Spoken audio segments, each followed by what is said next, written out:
चाहते हैं बच्चे में, जिस तरह के सात्विक गुण चाहते हैं हम लोग, वो क्रिएट नहीं कर पाएंगे। डॉक्टर सौरभ। Yes, absolutely. किसी भी चीज का फाउंडेशन जितना अच्छा होता है, लॉन्ग टर्म में प्रोसेस उतना स्मूथ, उतना बेटर, क्वालिटी उतनी बेहतर होती है। और मुझे तो सबसे इंटरेस्टिंग लगती है महाभारत में अभिमन्यु की स्टोरी। जब अर्जुन वहां पर नहीं होते हैं और चक्रव्यूह का भेदन करना होता है, एंड अभिमन्यु क्लेम्स कि yes he can break the chakravyuh, और बात आती है उसने तो सीखा नहीं है। उसने बोलता है जब मैं अपनी माँ सुभद्रा के पेट में था तभी मैंने ये चक्रव्यूह भेदन सीखा। तो हमें ऐसे स्टोरीज से महत्व तो पता चलता है कि माँ के गर्भ में, पेट में ही लर्निंग प्रोसेस स्टार्ट हो जाती है, कंडीशनिंग प्रोसेस स्टार्ट हो जाती है। अगर हम इस विजडम को अपने प्रैक्टिकल डेली लाइफ में यूज कर सकें तो ह्यूमैनिटी कितनी बेटर हो सकती है। Yes doctor Saurabh. Doctor Saurabh, मैं 2 लाइनें इस बुक से पढ़ना चाहूंगा जो कि चरक साहित्य से ली हुई हैं, जो चरका थे उन्होंने बोला था। तो वो कहते हैं गर्भ संस्कार के बारे में, the 5 gross elements are not enough to give life. The integration of life forces with these elements is imperative. That is what happens when conception take place. This is the life force is free and independent and enters the embryo of its own will. This force enters into the embryo of its own will. Thus, the creation of a new life is considered to be no less than a natural miracle. Right after rush of life force comes the formation of baby's mind. This is explained in the following verses of the चरका। तो चरका की जो next जो Sanskrit versa है उसमें ये बोलते हैं, from the moment fertilization occur, that is the embryo is formed, it has an individual mind. तो उसी समय जो एक इंडिविजुअल क्रिएट हो जाता है, वो इंडिविजुअल उस दिन क्रिएट नहीं होता जिस दिन उसका हैप्पी बर्थडे होता है, जिस दिन वो इस दुनिया में आता है। वो इंडिविजुअल उस दिन क्रिएट हो जाता है जो चरका बोलते हैं, जिस दिन वो एम्ब्रियो बनता है। उसमें एक कॉन्शियसनेस होती है, उसमें एक बीइंग होती है, उसमें अलग अलग तरह के संस्कार होते हैं, संस्कार जो पास्ट लाइफ से आते हैं, संस्कार जो अपने माता पिता से मिलते हैं, और जो माता पिता जो भी बात करते हैं, जो आसपास जो भी घटित होता है, तो वो उसको अपने आप में इम्बाइब करता है, वो पर्सनैलिटी का एक पार्ट बनता है। जैसे कि हमारी मॉडर्न साइकोलॉजी है जो कहती है नियर अबाउट हमारी 80% पर्सनैलिटी जो है वो जब बच्चा 5 साल का होता है तब बन जाती है। लेकिन हमारी जो इंडियन फिलॉसफी है वो ये बोलती है बच्चे की 50% जो पर्सनैलिटी होती है जब वो वूम में होता है तभी बन जाती है। तो उसके बारे में आज हमारे पास जो एक्सपर्ट है डॉक्टर श्वेता गुप्ता, उनसे बेटर कौन हो सकता है, जो खुद एक गायनेकोलॉजिस्ट हैं, जो खुद इतने पेरेंट्स से टॉक करती हैं, खुद इन पेरेंट्स को मिलती हैं, कितने बच्चों को उन्होंने अपने हाथ से मतलब इस दुनिया में लेके आई हैं। तो उनसे बेटर तो हमारे लिए कोई और स्पीकर हो ही नहीं सकता है। और ये सबसे बड़ी बात है, वो अपना चंडीगढ़ में जो क्वांटम क्लिनिक है उसको रन कर रही है, जो कि होलिस्टिक हेल्थ, होलिस्टिक जो विधियां हैं उनको अपने क्लिनिक में यूज करती हैं। और बहुत कम डॉक्टर सर, मैंने डॉक्टर्स देखे हैं जो मेडिसिन के बिना, जो हमारी प्राचीन तरीके हैं जैसे गर्भ संस्कार है, बाकी सब चीजें हैं, रेकी है, उसको यूज करते हैं, बहुत कम लोग हैं। और वी आर लकी दैट आज हमारे साथ डॉक्टर श्वेता गुप्ता जुड़े हुए हैं जो चंडीगढ़ में मैक्स हॉस्पिटल में एज ए गायनेकोलॉजिस्ट काम कर रहे हैं। डॉक्टर श्वेता, हम लोग फॉर्मल सेशन तो हम स्टार्ट करेंगे, लेकिन मेरी जो क्यूरियोसिटी है, डॉक्टर सौरभ की क्यूरियोसिटी है, हम ये पूछना चाहते हैं आपका जो क्वांटम हीलिंग और जो अल्टरनेटिव हीलिंग के ऊपर, गर्भ संस्कार, इन चीजों के ऊपर आपका ये जर्नी स्टार्ट कैसे हुई? नमस्कार। सबसे पहले तो आपका बहुत बहुत धन्यवाद डॉक्टर सौरभ, डॉक्टर संदीप, आपने मुझे अपॉर्चुनिटी दी इस प्रेस्टिजियस प्लेटफॉर्म पे बोलने के लिए, अपनी नॉलेज शेयर करने के लिए। तो welcome from my heart, very big thank you जी। तो जो मेरी जर्नी स्टार्ट हुई वो स्टार्ट हुई 2002 में, जब मैंने फर्स्ट टाइम एक बुक पढ़ी, बहुत famous book, autobiography of a Yogi. उससे पहले मुझे बिल्कुल भी आइडिया नहीं था इन चीज़ों का। I was busy doing my own studies, जो हम एलोपैथी अपनी MBBS में पढ़ते हैं। ये बुक जो गिफ्ट की, ये मुझे डॉक्टर सचिन ने गिफ्ट की 2002 में। मैं उनसे सबसे पहली बार मिली। जब मैंने इस बुक को पढ़ा तो बहुत गहरा प्रभाव इसने मुझ पर डाला और मैंने खुद वो चीजें सीखनी शुरू की, मेडिटेशन सीखनी शुरू की और मैंने देखा एंड मैंने एक्सपीरियंस किया कि मैं खुद बड़े ट्रांसफॉर्मेशन मेरे में आई, बहुत स्टेबिलिटी आई, कामनेस आई और जिंदगी जीने का जो एक एटीट्यूड है वो चेंज हुआ। पर धीरे धीरे एक मन में एक आइडिया आया कि अगर हम इस उम्र में इस मेडिटेशन से, इस संस्कारों से अपने आप को इस उम्र में चेंज कर सकते हैं, तो अगर ये साइंस की एप्लीकेशन हम गर्भ में पल रहे बच्चे के साथ करते हैं तो उसमें कितनी चेंजेस, कितने परिवर्तन हम ला सकते हैं। तो फिर इसके ऊपर जब चाहते हैं ना कि आपको ये पता है कि जब हम किसी चीज को खोजना शुरू करते हैं तो बहुत सारे रास्ते मिल जाते हैं। तो फिर एक साइट मुझे मिली जो है बर्थ साइकोलॉजी के ऊपर। तो उसमें सारी जो हमारी एंशिएंट नॉलेज है उसको साइंटिफिक बेसिस पे उन्होंने सारे एक्सपेरिमेंट किए हुए थे और उन्होंने ये प्रूव किया हुआ था कि यस, गर्भ में जो माता पिता का व्यवहार है, जो माता की सोच है, वो किस तरह से बच्चे पे गहरा प्रभाव छोड़ती है और उसकी पर्सनैलिटी में एक व्यक्तित्व उसका कैसा होगा बाहर आने के बाद, वो पहले से ही निर्धारित हो जाता है। तो ये सारी जर्नी, इतनी लर्निंग थी इसमें, बहुत ब्यूटीफुल जर्नी और बहुत मजा आता है। और ये चीजें, और जो पेरेंट्स हैं, जो कपल है इस प्रेगनेंसी के दौरान, उनको भी बहुत अच्छा लगता है और बहुत सारे लोग इसको प्रैक्टिस करने की कोशिश भी करते हैं। तो बहुत अच्छे रिजल्ट्स भी मिलते हैं। आपने वेबसाइट का नाम लिया या साइट का नाम लिया, वो फिर से हमारे कुछ दोस्त है वो जानना चाहते हैं, तो उसका नाम आप फिर से बताएंगे? हाँ, ये मैंने अपनी एक स्लाइड में भी लिखा हुआ है। एक एसोसिएशन है, prenatal and perinatal psychology and health. ये एसोसिएशन है डॉक्टर्स की जो फीटल साइकोलॉजी पे काम करते हैं और उस वेबसाइट का नाम है www.fetalpsychology.com और उसमें आप रजिस्टर कर सकते हैं and unlimited knowledge, unlimited experiments जो हैं आपको इस चीज को सपोर्ट करने के लिए उसमें उनके जर्नल्स में आपको उस साइट पे मिल जाते हैं। तो कई सारी चीजें मैंने उसमें से लेके कोट भी की हुई हैं, आपको प्रेजेंटेशन के दौरान ये चीजें का थोड़ा सा आइडिया होगा। बट जिनको ज्यादा इसके बारे में अगर नॉलेज गेन वो करना चाहते हैं तो बर्थ साइकोलॉजी की साइट पे आप जा सकते हैं। थैंक यू डॉक्टर श्वेता, आपने ये वेबसाइट का नाम हमें बताया और इतना जो आपने जो खजाना शुरू में दे दिया हमें, जहाँ पे जाके कोई भी जो पेरेंट है वो उसकी जो नॉलेज ले सकता है। लेकिन एक बात के लिए मैं श्योर हूँ डॉक्टर श्वेता, आज जो लोग पेरेंट्स नहीं बने हैं, आपका जो पीपीटी देखेंगे, आपकी बात सुनेंगे, वो बहुत खुश होंगे, क्योंकि वो जब सब कुछ आप बताएंगे वो अपनी रियल लाइफ में जब वो कंसीव करेंगे, जब प्लान करेंगे, वो उसमें अपनी लाइफ में लेके आ सकेंगे। लेकिन जिनके बच्चे हो चुके होंगे तो आज बहुत पछताने वाले हैं, ओह हमने ये मिस कर दिया, हमने ऐसा क्यों किया। तो आपके पास ऐसा कभी होता है क्या? जी हाँ, जी मुझे खुद लगता है कि ये गोल्डन टाइम है। ये नॉलेज, जैसे हम लोग पहले से ही इस राह पे थे, बहुत चीजें थी जो हमने प्रैक्टिस भी की उस दौरान जब मैं अपनी प्रेगनेंसी के सफर में थी, लेकिन बहुत सारी नॉलेज थी जो उस टाइम पे नहीं भी थी। तो अभी ये लगता है कि अगर ये चीजें उस टाइम पे ज्यादा पता होती तो डेफिनेटली हम बहुत सारा मेहनत जो अब करनी पड़ रही है वो अगर उस टाइम पे करते तो बहुत वंडर्स हम क्रिएट कर सकते हैं। सुधार बीज में होता है तो वृक्ष में नहीं होता है। तो लेकिन मेरे को आई एम वेरी श्योर कि जब भी मैंने गर्भ संस्कार की कभी सुनता हूँ किसी को, तो मेरे को ऐसे लगता है काश हमने ऐसा किया होता, ये चीज मिस कर दी, ऐसा करना चाहिए था। लेकिन आज ये एक वंडरफुल अपॉर्चुनिटी है।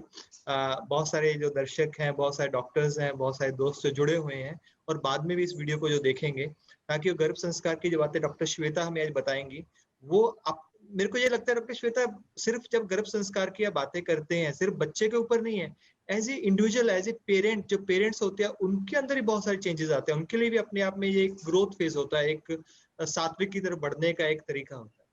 जी बिल्कुल सही, क्योंकि जो गर्भ संस्कार जो है वो जैसे आप हैं वैसा आपका बच्चा बन रहा है। सो सबसे पहली चेंज जो काम आपने अपने खुद के ऊपर करना है वो ऑटोमेटिकली वो बेबी के ऊपर वो सारे संस्कार आ जाते हैं। सो इसमें सारा जो फोकस है वो आपको अपने ऊपर कंट्रोल में लेके आना है, अपने व्यवहार को, अपनी थॉट प्रोसेस को, तो ऑटोमेटिकली बेबी में भी वो चेंजेस होने लग जाती है। तो काम हमने अपने आप पे करना है, बच्चे पे नहीं करना। यही है गर्भ संस्कार का जो पूरा क्रक्स है। और जो गर्भ संस्कार मतलब गर्भ संस्कार में वो सोल जो है वो तो तभी जब हमने प्लान कर लिया कि हम बच्चा चाहते हैं। सो प्री कंसेप्शनल पीरियड भी बहुत इंपॉर्टेंट है। ये नहीं कि जब हमारा टेस्ट पॉजिटिव हुआ, जब बच्चा गर्भ में ठहरा, जब हम सोचते हैं कि अब हम एक बच्चे के लिए तैयार हैं, तो ये जो गर्भ संस्कार है उसी समय से शुरू हो जाता है।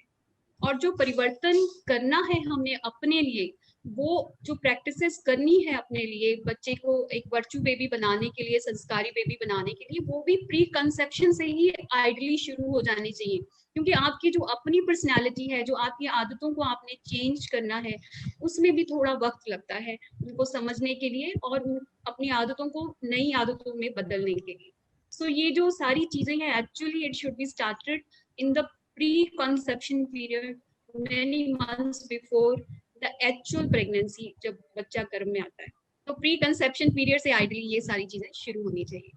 Super super. तो हम इसको बीज शुद्धि भी बोल सकते हैं, जो प्री कंसेप्शन से ये सारा शुरू हो जाता है। तो doctor Shweta, it's 11:11 and the platform is all for you. आप जो पीपीटी है वो स्टार्ट कर सकते हैं और हमें एनलाइटन कर सकते हैं। जी जरूर।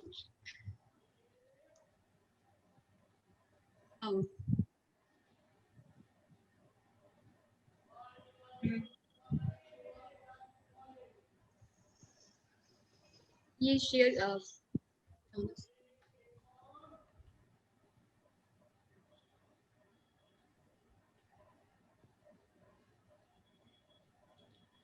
Shweta ma'am, there is one question. This session will be in English or Hindi? जो लैंग्वेज सबको अच्छी लगे उसी लैंग्वेज में हम कर सकते हैं। पीपीटी तो इंग्लिश में है, बट हम सारी एक्सप्लेनेशन हिंदी में भी कर सकते हैं, इंग्लिश में भी। आप मुझे गाइड कर सकते हैं किस लैंग्वेज में better. Mixed language. PPT is more of a pictorial, but जो मैं बोलूंगी बेसिकली वही है, that is to maintain the flow of the conversation today's seminar. So वो हम हिंदी में भी कर सकते हैं, ताकि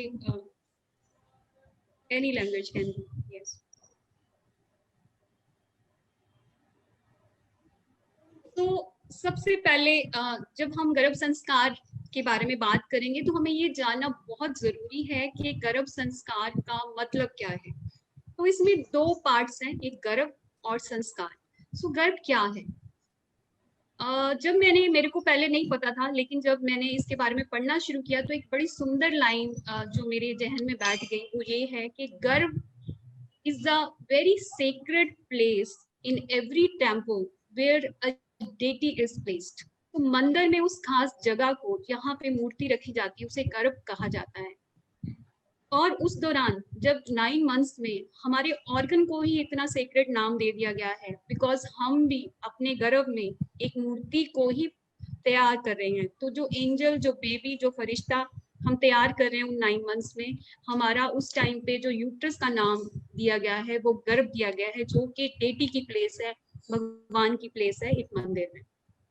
तो जो गर्भ की ड्यूरेशन जो ह्यूमंस में है, वो 280 डेज की है, या 40 वीक्स की है, या 9 मंथ्स की है, जो हमें ये सबको पता है। तो बहुत सारी चेंजेस, इतनी ग्रोथ होती है, एक सेल से लाइफ शुरू होके मिलियंस ऑफ सेल्स 9 मंथ्स में बन जाते हैं। इतनी फास्ट ग्रोथ आप जिंदगी में और किसी भी टाइम पे एक्सपीरियंस नहीं करते हैं। तो वेट नाम मात्र से होके 3 kg का बेबी है, या 40 वीक्स की है, या 9 मंथ्स की है, बन जाता है। तो और संस्कार क्या है? संस्कार है वर्चूज, क्वालिटीज। संस्कार है जिंदगी जीने का तरीका क्या होगा बच्चे का बाहर आने के बाद, उसका एटीट्यूड कैसा होगा, और वो सिचुएशंस को कैसे रिएक्ट करेगा। ये सब चीजें डिसाइड होती हैं कि उसकी संस्कार क्या है। एक बड़ी फेमस एक सेइंग है, आप लोगों ने भी सुनी होगी, वो ये कि women is the key to change the society. एक नारी ही समाज में परिवर्तन कर सकती है। ऐसा क्यों कहा जाता है? ऐसा इसलिए कहा जाता है क्योंकि नारी ही गर्भ धारण कर सकती है, और नारी बच्चे में वो संस्कार दे सकती है जो उसकी पर्सनालिटी को डिसाइड करेंगे। तो कुछ ऐसे संस्कार, क्योंकि हम चाहते हैं कि जो हमारी आने वाली जनरेशन है वो हमसे बेटर हो, हर लिहाज में बेटर हो, हमसे ज्यादा इंटेलिजेंट हो, हमसे ज्यादा जीनियस हो, हमसे ज्यादा स्पिरिचुअल हो। तो अगर हम आने वाली जनरेशन को बहुत अच्छा बनाना चाहते हैं, अपनी सोसाइटी में इम्प्रूवमेंट करना चाहते हैं, तो जो पहला संस्कार हम आता है वो गर्भ में माता से बच्चे को मिलता है। तो इसलिए इसका जो पूरे प्रोग्राम का नाम है वो गर्भ संस्कार है। तो जो गर्भ में दो चीजों की जो है डेवलपमेंट हो रही है, एक तो फिजिकल बॉडी जो हम सब जानते हैं, क्योंकि ये चीज जो है वो दिखाई देती है। तो हमारा हर वक्त फोकस जो रहता है वो भी फिजिकल बॉडी पे ही होता है। हम अच्छा खाना खा रहे हैं, हम डॉक्टर के पास जा रहे हैं, डॉक्टर भी अल्ट्रासाउंड करा रही है, फीटल ग्रोथ मॉनिटरिंग हो रही है, सारे अंग उसके ठीक बन रहे हैं कि नहीं, ये सारे टेस्ट हम कर रहे हैं।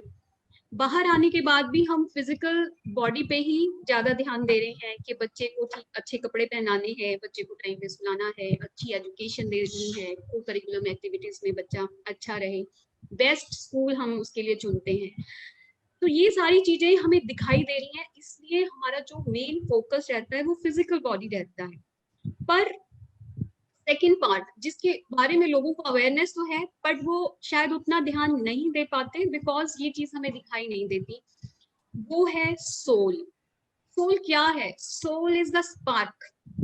इसे आप बहुत सारे नाम से जान सकते हैं, एनर्जी कह सकते हैं, प्राण शक्ति कह सकते हैं, कॉन्शियसनेस कह सकते हैं, लाइट कह सकते हैं। तो जो सोल है वो ही आपकी पर्सनैलिटी को डिजाइन करी है। Basically soul is using your physical body.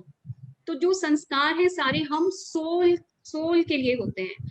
Soul में कुछ अपने संस्कार भी होते हैं, जैसे डॉक्टर संदीप ने भी जब शुरू में बोला था कि एक पास्ट कर्म जो होते हैं या पास्ट एक्सपीरियंस से सोल कुछ संस्कार लेके आती है, और दूसरा संस्कार है जो उसको अपने पेरेंट्स से मिलता है या फैमिली से मिलता है, स्पेशली मदर से मिलता है। बट ये देखा गया है कि जो सबसे डोमिनेंट जो संस्कार है वो वाला संस्कार है जो आपको अपने पेरेंट्स से मिलता है, जो मदर से आपको मिलता है। तो कोई आत्मा अगर कुछ नेगेटिव संस्कार अपना वर्चू कैरी भी कर रही है अपने पास्ट एक्सपीरियंस से, आपके पास इन 9 मंथ्स में इतनी पावर होती है कि वो अपनी इतनी पॉजिटिविटी से आप उस संस्कार को चेंज कर सकते हैं। तो हमने ध्यान देना है कि हमारा जो डेवलपमेंट हो रही है बॉडी में, दोनों चीजों पे हमने ध्यान देना, फिजिकल बॉडी पे और कॉन्शियसनेस पे और सोल पे। और सोल की एक बेसिक नेचर है प्रोग्रेशन। तो सोल भी अपने आप को इम्प्रूवमेंट करने के लिए ही बार बार जन्म लेती है। जैसे एक एग्जाम्पल में कि हमने कोई एक घर बनाया है, हम एक नया घर बनाना चाहते हैं। वो जो नया घर बनाएंगे डेफिनेटली हम चाहेंगे कि वो जो घर है उससे बेटर हो, हर सुख सुविधा उसमें बेटर हो। तो सोल का जो नेचर है प्रोग्रेसिव है, वो भी बहुत सारी नई चीजें, अच्छे संस्कार सीखना चाहती है, ये उसकी बेसिक नेचर है। तो एक और चीज यहाँ पे हमने जो सीखनी है कि जब इस टाइम पे जो सोल है उसकी वो अपनी बॉडी से डिटैच्ड है, क्योंकि जो फिजिकल बॉडी अभी उतनी नहीं बनी है, बट सोल तो पहले से ही पूरी रेडी है। सोल को बनने के लिए 9 मंथ्स नहीं चाहिए, फिजिकल बॉडी को बनने के लिए चाहिए। तो सोल में जो कैचिंग पावर है, जो उसकी इंप्रेशंस आप उसमें डाल सकते हो, वो इस टाइम पे मैक्सिमम होते हैं, क्योंकि वो अपनी अभी फिजिकल बॉडी से पूरी तरह अटैच नहीं है। तो हम सबको ऐसा बेबी चाहिए। अक्सर हम बात करते हैं कि जो हैप्पी हो, हेल्दी हो, सुंदर हो, सफल रहे, जो भी काम वो करे उसमें उसको सफलता मिले। तो क्वेश्चन ये है कि क्या हम ऐसा बेबी बना सकते हैं? Answer is yes, and it is a scientifically proved कि हाँ हम ऐसा बेबी बना सकते हैं। लेकिन एक बात और इसके साथ साथ है कि जब भी हम कोई प्रोजेक्ट बहुत अच्छा करना चाहते हैं तो डेफिनेटली उसके लिए मेहनत भी उतनी ही ज्यादा लगती है। तो पेरेंट्स को मेहनत नहीं, थोड़ा सा एफर्ट और कॉन्शियसनेस चाहिए। कई चीजों का हमें नॉलेज ही नहीं होती, इसलिए वो चीजें इग्नोर हो जाती हैं। पर जब हमें उन चीजों से नॉलेज मिल जाती है तो हम डेफिनेटली अपने हर एक्शन में कॉन्शियस हो जाते हैं। तो ये जो नॉलेज है गर्भ संस्कार की, कोई नई नॉलेज नहीं है। ये मैंने लिया है पिक्चर, ये जो स्कल्पचर्स हैं ये काल भैरव मंदिर की वॉल्स के ऊपर से एक पिक्चर है जो तमिलनाडु में है, और कहा जाता है कि ये 12th सेंचुरी का जो है वो टेम्पल है, 12वीं सदी का। और जब हम आज की एम्ब्रियोलॉजी के साथ इन पिक्चर्स को कंपेयर करते हैं तो हमें एविडेंस मिलता है कि ऑलमोस्ट 97 और 100% ये चीजें मैच करती हैं एम्ब्रियो की डेवलपमेंट इनसाइड द वूम जो उस मंदिर पे वो बनी हुई है। ऐसे और भी बहुत सारे मंदिर हैं, ये तो एग्जांपल एक तरह की है। तो ये कोई नॉलेज नहीं है, नई नहीं है, ये सब कुछ हमारे वेदों में लिखा हुआ है। एक गर्भ उपनिषद जो होता था उसमें सारा एम्ब्रियो की डेवलपमेंट, बर्थ प्रोसेस, चाइल्ड का डेवलपमेंट कैसे करना है, ये सब कुछ लिखा हुआ है। बट हम उस नॉलेज को भूलते चले जा रहे हैं। उस टाइम पे मंदिरों में ऐसी कार्विंग्स के जरिए जो आम जनता थी उस टाइम की, जो स्कॉलर्स नहीं थे, जो गर्भ उपनिषद को लाभ नहीं उठा सकते थे, उनमें ये नॉलेज स्प्रेड करने के लिए इस तरह की कार्विंग्स मंदिरों पे या कोई भी पब्लिक प्लेसेस पे बना दी जाती थी। सो साइंटिफिक एविडेंस क्या कहता है, ये मैंने पहले भी बताया था कि एसोसिएशन है prenatal perinatal psychology and health की, जो बहुत सारी फीटल साइकोलॉजी पे रिसर्च करी है। बहुत सारी बुक्स हैं, डॉक्टर डेविड चैम्बरलिन हैं, डॉक्टर थॉमस वर्नी, उन्होंने बहुत सारी बुक्स लिखी हुई हैं। एक बुक है बहुत famous, the secret of the life of unborn child, and एक और डॉक्टर डेविड की बुक है द विंडोज ऑफ द वूम। तो ये इसमें बहुत सारी उसमें मैंने कुछ एक दो कोट्स भी आगे स्लाइड्स में लिए हुए हैं जिसमें बहुत अच्छे से बताया हुआ है कि एक्सपेरिमेंट के जरिए कि ये चीजें कैसे काम करती हैं। तो ये एक बहुत रीसेंट जर्नल है, जो जर्नल ऑफ न्यूनेटल स्टडीज में साइंटिफिक एविडेंस में, ये फरवरी 2020 का लेटेस्ट जर्नल है।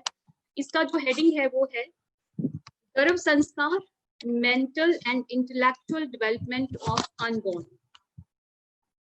तो इसका जो कंक्लूजन है वो मैं 2 लाइनें इसकी पढ़ के सुनाऊंगी। तो इसमें लिखा है कि in this study the objective of Garb Sanskar is to reduce stress and improve coping and well-being of the antenatal mother. Since ancient time, it has been known that the child in the womb adopts impressions from its surroundings and the behavior of the mother and also start learning things, and the fact has now been confirmed by modern science. तो इसमें ये बहुत अच्छे से साफ साफ से लिखा है कि जो उस टाइम पे नॉलेज थी वो आज हमारी साइंस बहुत अच्छे से उसे प्रूव कर रही है। तो अब हमने ये देखना है कि सबसे पहले कि काम कैसे करता है। हम बोल तो रहे हैं कि गर्भ संस्कार हम बच्चे को सिखा सकते हैं, हम कैसे सिखा सकते हैं।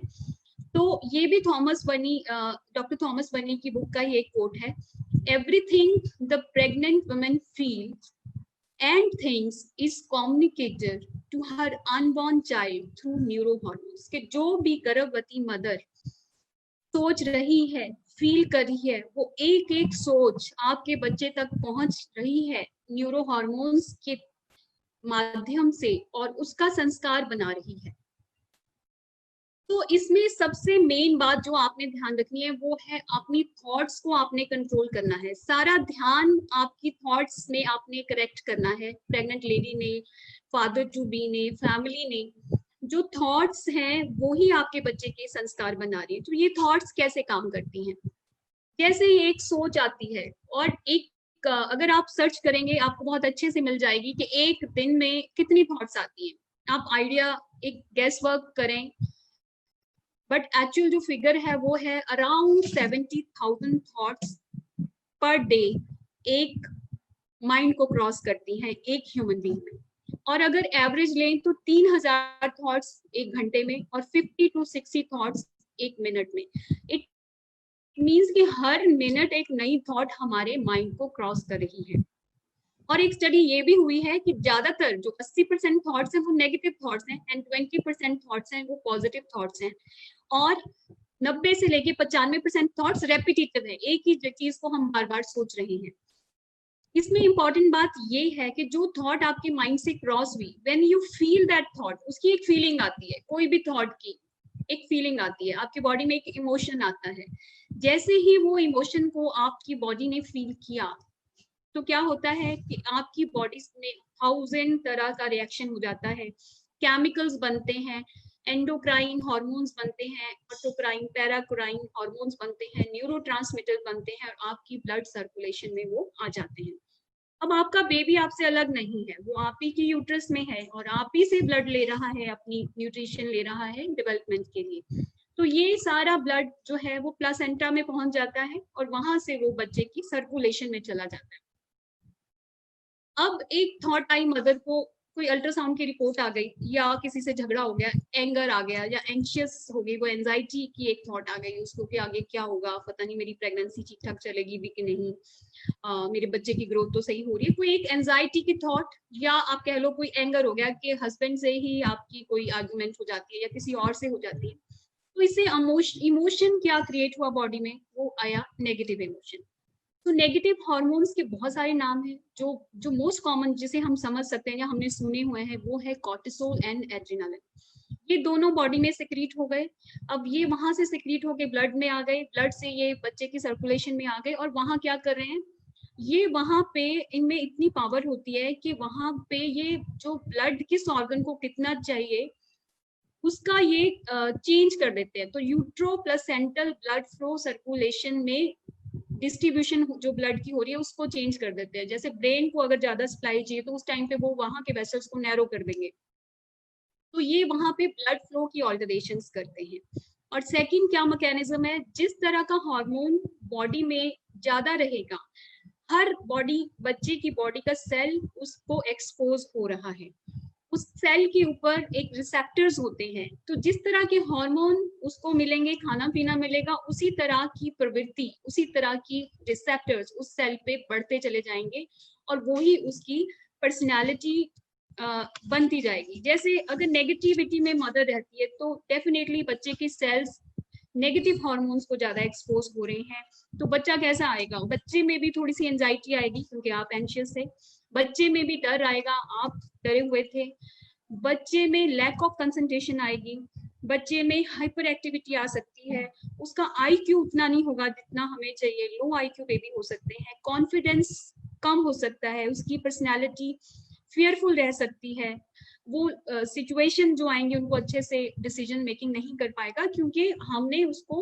एनवायरनमेंट ही ऐसा दिया, जब हम उसके बीज डाल रहे थे पर्सनैलिटी के, तो हमने इसी तरह के बीज डाले।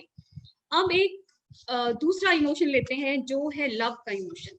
लव या मदर बहुत काम है, पीस है, खुश रहती है, तो उसकी बॉडी में एक पॉजिटिव इमोशन उसको आए, फिर उसकी बॉडी से जो हार्मोन्स निकलेंगे वो भी पॉजिटिव होंगे, जैसे कि एंडोर्फिन्स हैं, सेरोटोनिन है, ऑक्सीटोसिन है, ये कुछ हार्मोन न्यूरोट्रांसमीटर्स हैं जो पॉजिटिव इफेक्ट देते हैं, ये भी आप ही की बॉडी से निकल रहे हैं, आप ही के ब्लड में जा रहे हैं, आपके ब्लड से बच्चे की ब्लड सर्कुलेशन में जा रहे हैं और सेल्स के रिसेप्टर्स के ऊपर पॉजिटिव इम्पैक्ट छोड़ रहे हैं। और स्टडीज बताती हैं कि ऐसे बच्चे जिनकी मदर हमेशा खुश रहती हैं, वो बच्चों का आईक्यू भी ज्यादा होता है, उन बच्चों में क्रिएटिव पावर भी ज्यादा होती है, वो सेल्फ रिलायंट भी होते हैं, इनोवेटिव भी होते हैं, तो उनमें जो पॉजिटिव क्वालिटीज होती हैं वो सारी उन बच्चों में ज्यादा देखने को मिलती हैं।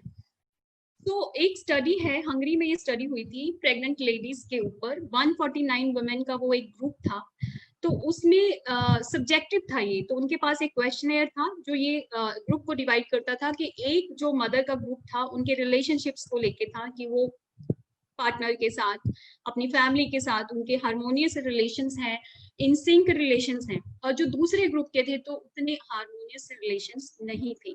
तो इन दोनों का जो कंक्लूजन हुआ इस स्टडी का वो ये था कि जो ग्रुप हार्मोनियस रिलेशंस और इन सिंक रिलेशंस मेंटेन कर रहा था, उन 9 मंथ्स में उनके बच्चों में और उनकी प्रेगनेंसी में जो कॉम्प्लिकेशंस के रेट थे वो उस ग्रुप के कंपैरिजन में बहुत कम थे। क्या कॉम्प्लिकेशंस, जैसे बीपी की प्रॉब्लम कम थी, शुगर जो प्रेगनेंसी में जीडीएम जिसे हम बोलते हैं जेस्टेशनल डायबिटीज, वो बहुत कम था, बच्चों का वेट अच्छा था, बच्चों में ग्रोथ रिस्ट्रिक्शन नहीं थी, प्री टर्म डिलीवरी के चांसेस कम थे, और बच्चे जब अगर बाहर भी अगर हम फॉलो करते हैं तो बच्चों का जो है कॉन्फिडेंस, आईक्यू वगैरह ज्यादा था। तो इसलिए जो खुश रहना है, जो पॉजिटिव हार्मोन का जो हमने फ्लो कराना है अपनी बॉडी में, वो हमारी थॉट से हमने कराना है, और ये एक प्रेग्नेंट लेडी ने अपनी थॉट प्रोसेस को चेंज करके ही वो करा सकती है।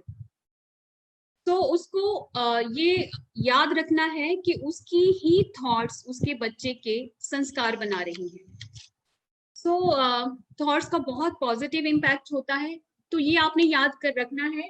टीम वर्ड टीम याद रखना है, TEAM।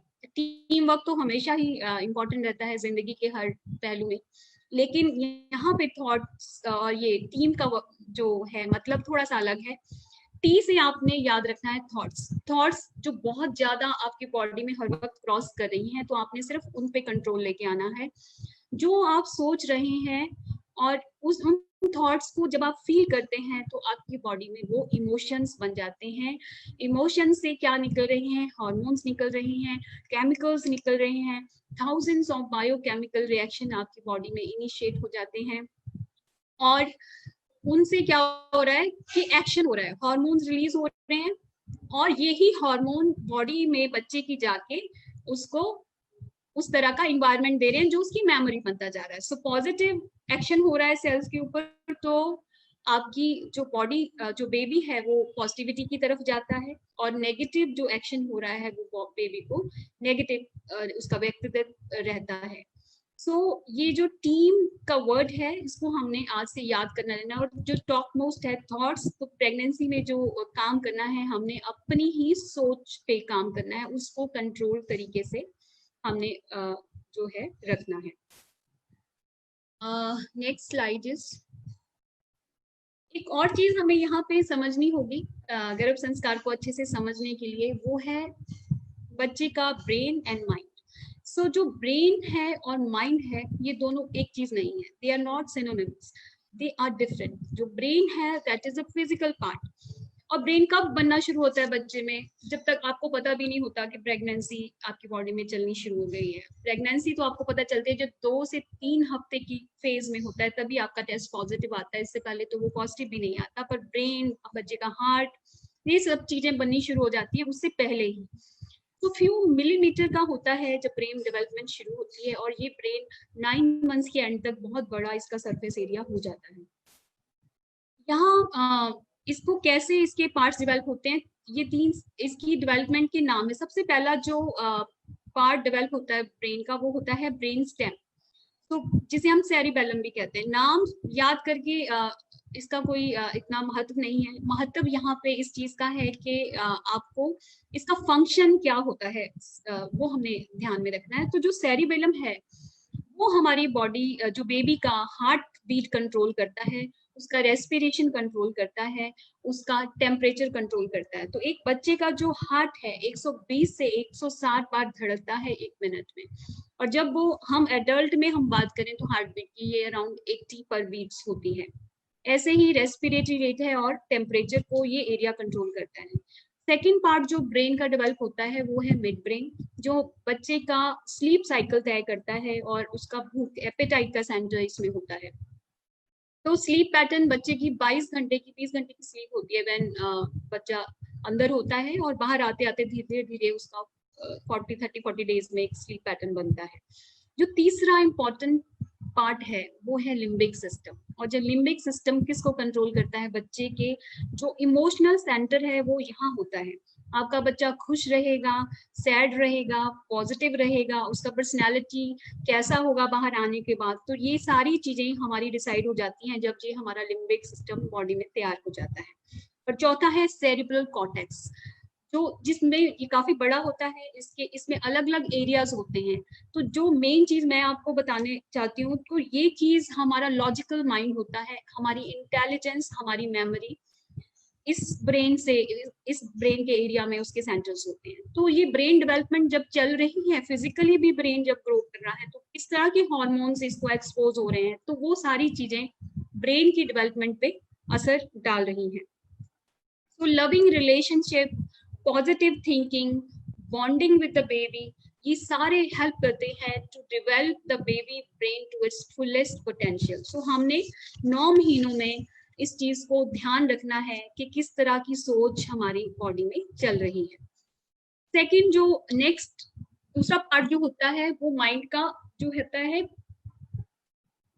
वो माइंड है। माइंड जो है वो स्पार्क, वो जो हमारे बारे में सब कुछ जानता है। उसके भी फर्दर कॉन्शियस माइंड होता है। कॉन्शियस माइंड जब प्रेगनेंसी होती है, लॉजिकल माइंड या चेतन मन जिसे हम कहते हैं, वो बाद में डेवलप होता है। तो मेन एक्टिव ब्रेन या एक्टिव माइंड जो प्रेगनेंसी के दौरान होता है वो होता है सब कॉन्शियस माइंड, जो सब जानता है। आप सोचोगे कि बच्चा इतना छोटा सा है और सबकॉन्शियस माइंड में कैसे वो सारी लैंग्वेज या भाषा जाती होगी। तो जो सारी चीजें ये अंदर चल रही हैं वो इमोशंस के जरिए ही काम हो रहा है। इमोशंस का प्रभाव सब कॉन्शियस माइंड पे पड़ता है, और जो चीज एक बार सब कॉन्शियस माइंड में प्रिंट हो गई वो आपका संस्कार बन जाता है। तो सब कॉन्शियस माइंड की ही हमको बेसिकली ट्रेनिंग करनी है अपनी थॉट्स के जरिए। तो आपकी फीलिंग, आपके emotion, positive feeling, positive emotion एक positive, confident, innovative, creative baby create करते हैं।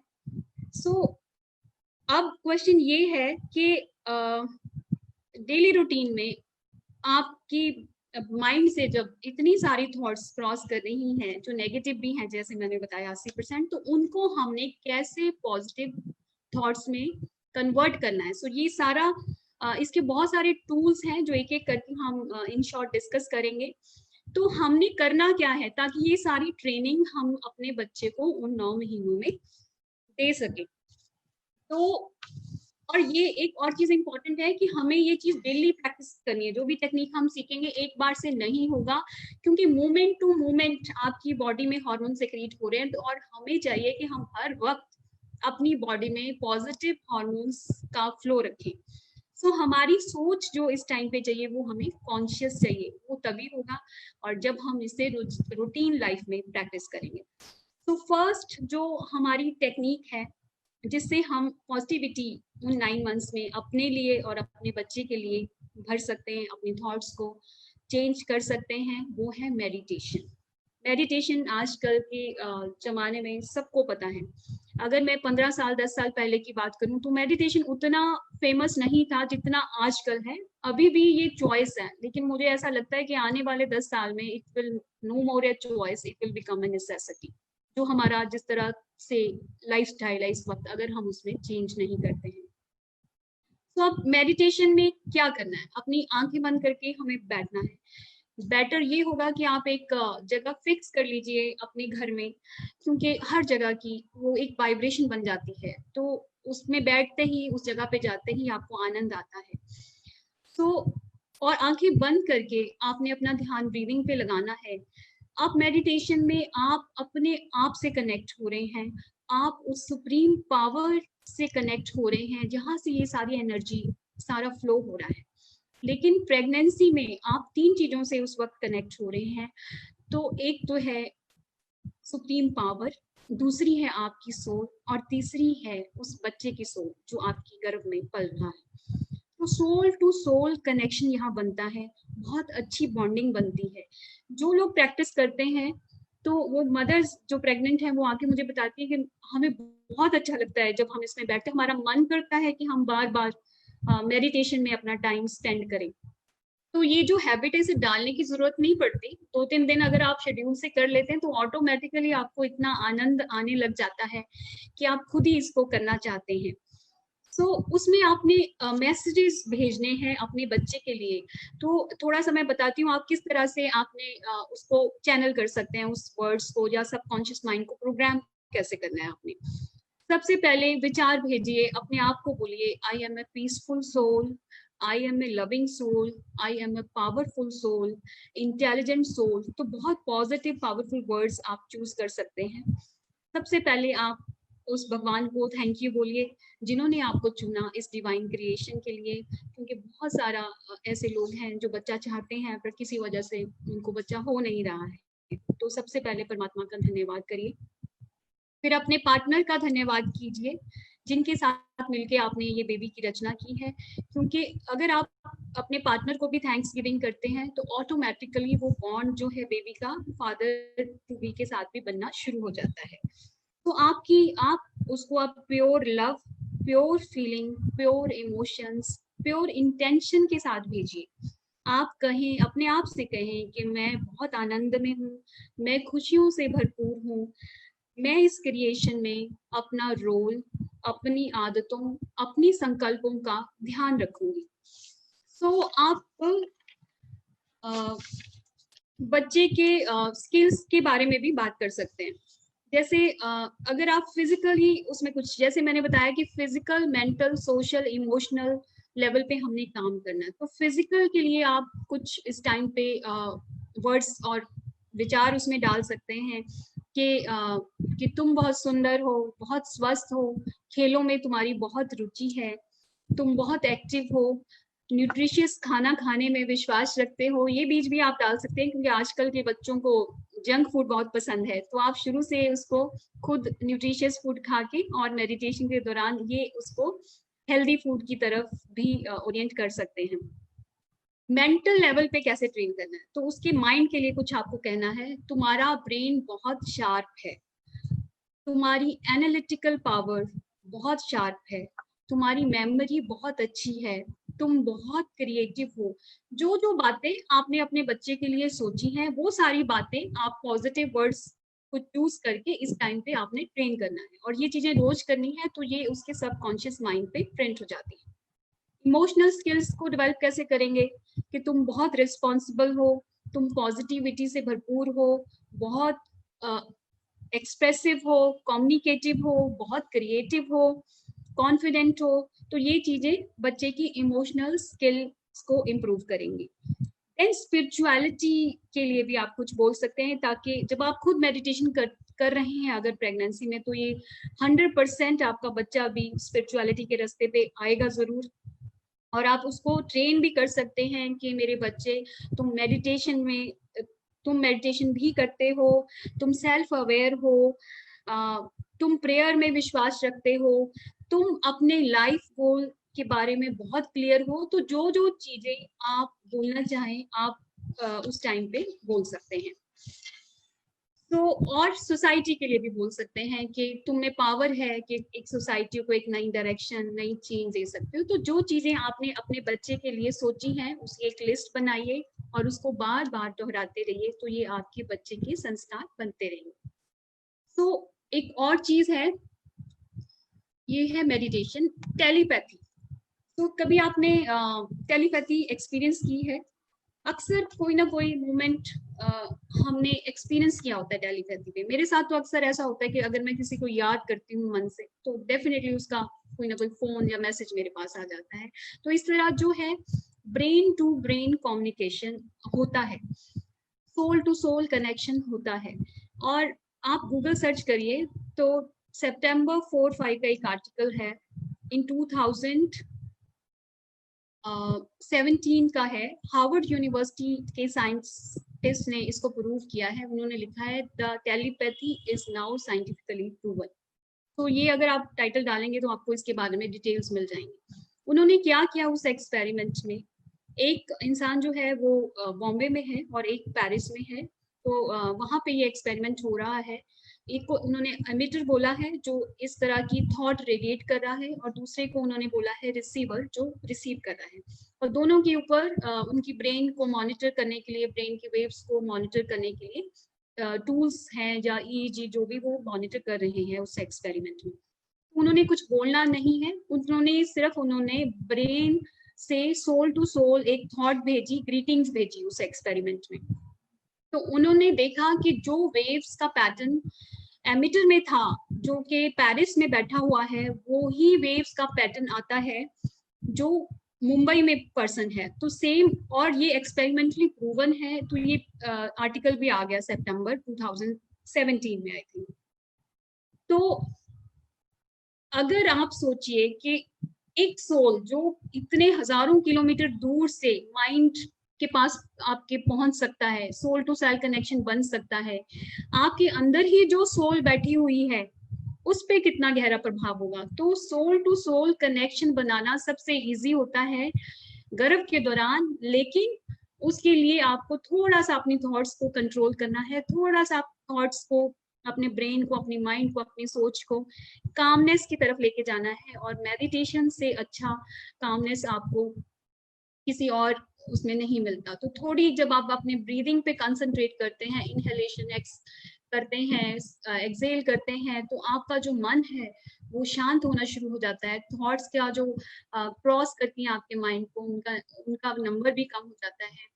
और उस तरह तब जब आप सिग्नल्स भेजते हैं, सोल टू सोल कनेक्शन करते हैं, तो उसमें बहुत पावर होती है और आप अपने बच्चे के लिए बेस्ट चूज कर सकते हैं जो भी आप उसमें देखना चाहते हैं।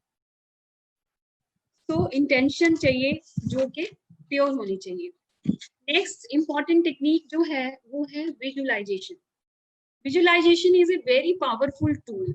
So it gives you your brain's idea the power to manifest. Actual manifestation के लिए जो visualization है बहुत जरूरी है। ये मैंने कहीं पढ़ा था कि जो आर्किटेक्ट है जब वो बिल्डिंग बनाता है तो वो बिल्डिंग पहले उसकी माइंड में बनती है, फिर धीरे धीरे वो उसको शेप देता है। तो जब हम अपना घर बनाने के लिए एक आर्किटेक्ट इतना मेहनत करते हैं, अगर जो जिंदगी का हमारे सबसे बेस्ट प्रोजेक्ट है जो बेबी हम बनाने जा रहे हैं, तो हम अगर उस पर मेहनत करें तो आप सोच के देखिए कि वो कितना वंडरफुल और अमेजिंग हम वो बेबी बना सकते हैं। तो जो लेडीज हैं बहुत एंशियस रहती हैं, ज्यादातर लेडीज एंशियस रहती हैं प्रेगनेंसी के दौरान, तो वो एंजाइटी को ही विजुलाइज करती रहती हैं। बहुत सारों को तो लेबर से ही इतना डर लगता है, तो उनको लगता है कि पेन शुरू हो गए तो क्या होगा, लेबर पेन में ले पाऊंगी कि नहीं, मेरा सिजेरियन ना हो जाए। तो इसी में ही उनके कईयों के तो 9 मंथ्स वो इस चीज को लेकर ही एंशियस रहती हैं, पर उनको ये नहीं पता कि उस एंजाइटी के दौरान अपने बच्चे में वो किस तरह का बीज डाल रही हैं। और जब ये नॉलेज हमें होती है कि हमारी एक एक सोच हमारे बच्चे का संस्कार बना रही है, तो हम उस थॉट प्रोसेस में कॉन्शियस हो जाते हैं और बहुत लोग हो भी जाते हैं। तो सारे सिग्नल, सारे पॉजिटिव सिग्नल, सारे नेगेटिव सिग्नल आपके बेबी तक आपके थ्रू ही पहुंच रहे हैं। और इसमें आपको बहुत कॉन्फिडेंट रहना है कि ये तो एक नेचुरल प्रोसेस है कि आप प्रेगनेंसी की राह पे हैं। बहुत लोगों को ये प्रेगनेंसी जो का सफर है स्मूथ ही रहता है। आपने ये चीज में कॉन्फिडेंट होना है। अगर आप उसमें एंजाइटी रहेंगे कि मेरे बच्चे की ग्रोथ सही हो रही है या नहीं हो रही, तो बच्चा क्या सोचेगा जो अंदर हर थॉट आपकी कैच कर रहा है। जैसे आप किसी गाड़ी में बैठे हैं, ड्राइवर गाड़ी चला रहा है और 2 मिनट के बाद वो आपसे पूछे कि भाई हम सही रास्ते पे तो हैं, हम डेस्टिनेशन पे पहुंच तो जाएंगे, तो आप सोचिए कि आपके मन में क्या विचार उत्पन्न होंगे। तो यू विल फील इनसिक्योर कि मैं कहाँ बैठा हूँ, कहाँ आ गया हूँ, कहाँ फंस गया हूँ। सो इस वक्त जब आप एक बेबी बना रहे हैं तो यू आर द ड्राइवर और आपके अंदर जो बच्चा बैठा हुआ है वो एक पैसेंजर है। तो आपने उसको कॉन्फिडेंस के साथ भरना है, ना कि इनसिक्योरिटी के साथ। तो आपने विजुलाइज क्या करना है, आप विजुलाइज कीजिए कि आपका जो बेबी है वो बहुत हेल्दी है वूम में। आपने उसकी एक पिक्चर अपने मन में बना लेनी है। आपकी लेबर बिल्कुल स्मूथ है, एक हेल्दी बेबी आपकी बाहों में है। आप 5 साल के बाद भी अपने बेबी को विजुलाइज कर सकते हैं, 20 इयर्स के बाद भी हम उसको विजुलाइज कर सकते हैं। तो एक छोटा सा मैं यहाँ चाहूंगी एक प्रैक्टिकल एक्सपीरियंस हम करते हैं। ये ग्रुप हमारा एंटीनेटल नहीं है, पर डेफिनेटली आपके बच्चे जिस भी एज ग्रुप में है हम उसको 20 इयर्स फास्ट फॉरवर्ड करेंगे। सो आंखें बंद करके सब लोग सीधे अपने स्पाइन को सीधा रख के बैठ जाइए। अपना ध्यान आंखों के मध्य में हम केंद्रित करेंगे। आपने कुछ भी नहीं सोचना है, आपने सिर्फ मुझे सुनते हुए उन चीजों को विजुलाइज करना है। थोड़ा सा अपनी सांस पे ध्यान देंगे, सांस को वॉच करिए।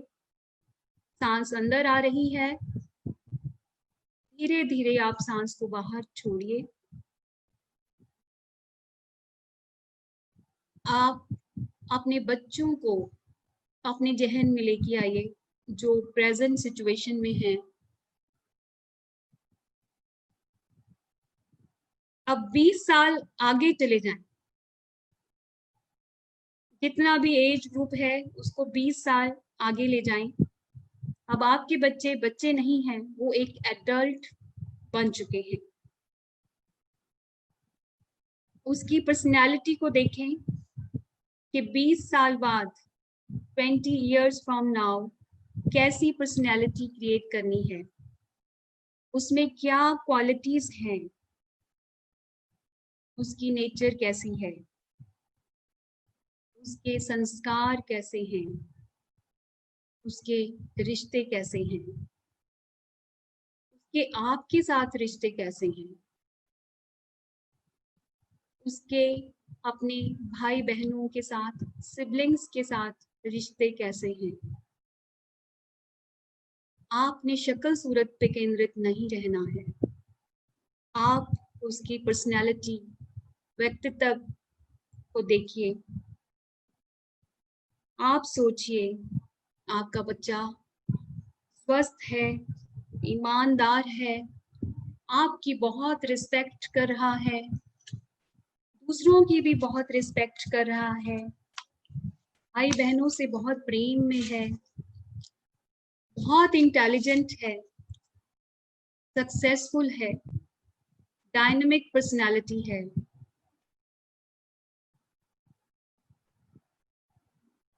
बच्चे को अपना प्यार भेजिए, बच्चे को ब्लेसिंग्स दीजिए, बच्चे को प्योर इंटेंशन भेजिए। आपका बच्चा हैप्पी, हेल्दी, स्ट्रॉन्ग है, पीसफुल है, कंटेंटेड है।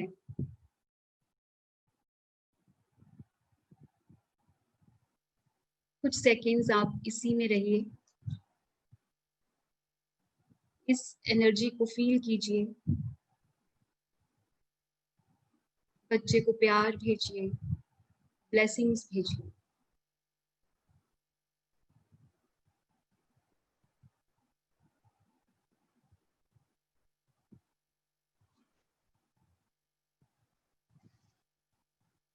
Thank you. अपनी आईज आप खोल सकते हैं। इट वाज जस्ट 1 मिनट, पर अगर जब भी हम मेडिटेशन में बैठे हम इसे प्रैक्टिस कर सकते हैं। कभी भी जब हमें थोड़ा सा टाइम मिले, प्रेगनेंसी में अगर हम इसको विजुलाइज करेंगे तो विजुलाइजेशन में, इमेजिनेशन में बहुत पावर है। ये मैंने पढ़ा है कि जो इमेजिनेशन है that is the tool for the soul to manifest. So imagination को आपने अपना बेस्ट एफर्ट लगाना है। तो आप सबने कुछ देखा होगा अपने बच्चों को, आप जो क्रिएट करना चाहिए वो क्वालिटीज को अपने बच्चे में देखिए, वो खुद ब खुद ऑटोमेटिकली उसके पर्सनालिटी का हिस्सा बन जाएंगे।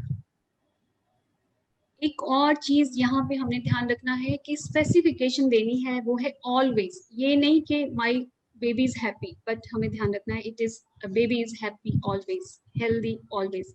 ये नहीं कि हमारी तरह कि बहुत टाइम 80% खुश हैं बट 10-15-20% हम नाराज भी रहते हैं, एंगर में भी रहते हैं, एजिटेटेड भी रहते हैं। पर हमें तो एक डिवाइन बेबी चाहिए और हम चाहें कि वो हमारा बच्चा हमेशा सफल रहे, सक्सेसफुल ऑलवेज, हैप्पी ऑलवेज। तो ऑलवेज वर्ड का भी हम यहाँ पर इस्तेमाल कर सकते हैं। और हम ये भी बोल सकते हैं कि हमारा बच्चा अच्छा सोचे, उसकी इमोशनल क्वेश्चन को बहुत स्ट्रॉन्ग करना है, क्योंकि जिंदगी में परिस्थिति कैसी होगी ये कोई नहीं जानता और ना ही हम उसे कंट्रोल कर सकते हैं। जिंदगी में लोग कैसे मिलेंगे ये भी हम नहीं जानते, ना ही हम उसे कंट्रोल कर सकते हैं। पर जो चीज हम कंट्रोल कर सकते हैं वो है हमारा रिस्पॉन्स टू द सिचुएशन। सो बच्चे की जो इमोशंस है, बुद्धि है, विजडम है, वो इतनी स्ट्रांग होनी चाहिए कि कोई भी परिस्थिति हो वो अपना बेस्ट डिसीजन उसमें ले सके। तो नेक्स्ट हम जो स्लाइड है हमारी वो पावर ऑफ वर्ड्स पे है। भाषा, लैंग्वेज जो हम बोलते हैं, लेकिन हम ये नहीं जानते कि जो वर्ड्स हैं वो अपनी एक वाइब्रेशन, अपनी एक एनर्जी अपने साथ कैरी करते हैं। तो पॉजिटिव एनर्जी वर्ड्स भी होते हैं, नेगेटिव एनर्जी वर्ड्स भी होते हैं, और हर तरह का वर्ड आपके बच्चे पर प्रभाव छोड़ रहा है, क्योंकि बच्चों को वर्ड से नहीं लेना देना पर उसकी वाइब्रेशन के साथ बहुत फर्क पड़ता है। आप सोचेंगे कि भाषा कैसे बच्चे पे असर कर रही है। मैंने ये चीज एक पहले भी बताई थी कि इस टाइम पे सोल जो बैठी हुई है अंदर, या कॉन्शियस माइंड है, वो डिटैच्ड है फिजिकल बॉडी से, सोल। और जो लॉजिकल माइंड है वो अभी बना नहीं है, वो बनेगा जब बच्चा लॉजिक लगाना शुरू करेगा। तो इस टाइम पे जो सटल से सटल इफेक्ट भी बच्चे के इम्प्रेशन जो हम दे रहे हैं वो भी उसकी पर्सनालिटी में बनता चला जाता है। तो हाई एनर्जी वर्ड और लो एनर्जी वर्ड। तो स्ट्रेस, अब मैंने वर्ड बोला स्ट्रेस, तो किस तरह की एनर्जी आपको इस वर्ड से आती है? Definitely it is a negative word, low energy word, low vibration word. पर आप देखेंगे कि बहुत छोटी उम्र में, फ्यू इयर्स ऑफ लाइफ में बच्चे स्ट्रेस शब्द का इस्तेमाल करते हैं। अभी उन्होंने स्कूल भी जाना नहीं शुरू किया पर वो स्ट्रेस वर्ड को बोलते हैं और समझते भी हैं थोड़ा सा। तो ये कहाँ से सीखा उन्होंने? ये सीखा उन्होंने क्योंकि हमने ये वर्ड यूज किया। हमें पता ही नहीं है, स्ट्रेस को हम अपनी रोजाना जिंदगी का एक हिस्सा मान बैठे हैं और दिन में कई बार हम ये वर्ड यूज करते रहते हैं जाने अनजाने में। और हमने ये वर्ड यूज भी किया जब हम प्रेग्नेंट थे, हमने ये वर्ड यूज भी किया इनिशियल ईयर ऑफ लाइफ में जब हम बच्चे की पालना कर रहे हैं। तो बच्चा ऑटोमेटिकली ये वर्ड्स आपसे पिक कर रहा है जो उसकी वोकेबलरी में शामिल हो रहे हैं। तो प्रेगनेंसी में अपनी भाषा, अपने वर्ड्स पर ध्यान दें। जो मैं बोल रही हूँ वही मेरे बच्चे की भाषा, वही मेरे बच्चे की वोकेबलरी बन रही है। तो जो वोकेबलरी मैं अपने बच्चे से सुनना चाहती हूँ, मुझे भी वही भाषा, वही वर्ड्स का इस्तेमाल करना है। एक जगह मैंने पढ़ा है कि इंडिया में तो ज्यादातर एक्चुअली स्टडीज होती नहीं है, बट यूएस में ऐसी इस तरह की स्टडीज होती रहती हैं। तो उन्होंने देखा कि एक छोटा जो बेबी प्रेग्नेंट लेडी जो है, उससे उन्होंने स्टडी किया कुछ न्यूरोट्रांसमीटर्स वगैरह लगा के कि जब बेब्स बनती है बच्चा रिस्पॉन्ड करता है। तो ऑन एन एवरेज 5000 वर्ड, जहाँ पे उस फैमिली में 2 ही लोग होते हैं, और अगर 5000 वर्ड वो बच्चा वहाँ on an average per day सुनता है। और अगर हम इंडिया की बात करें, यहाँ पे number of people are more in the family, तो वो कितने वर्ड सुनता होगा और उसमें से कितने क्वालिटी वर्ड्स और पॉजिटिव वर्ड्स और नेगेटिव वर्ड्स हमारा बच्चा सुन रहा है। तो जो चीज हम बार बार बोल रहे हैं वो वहां पे अपना इम्पैक्ट डाल रही है।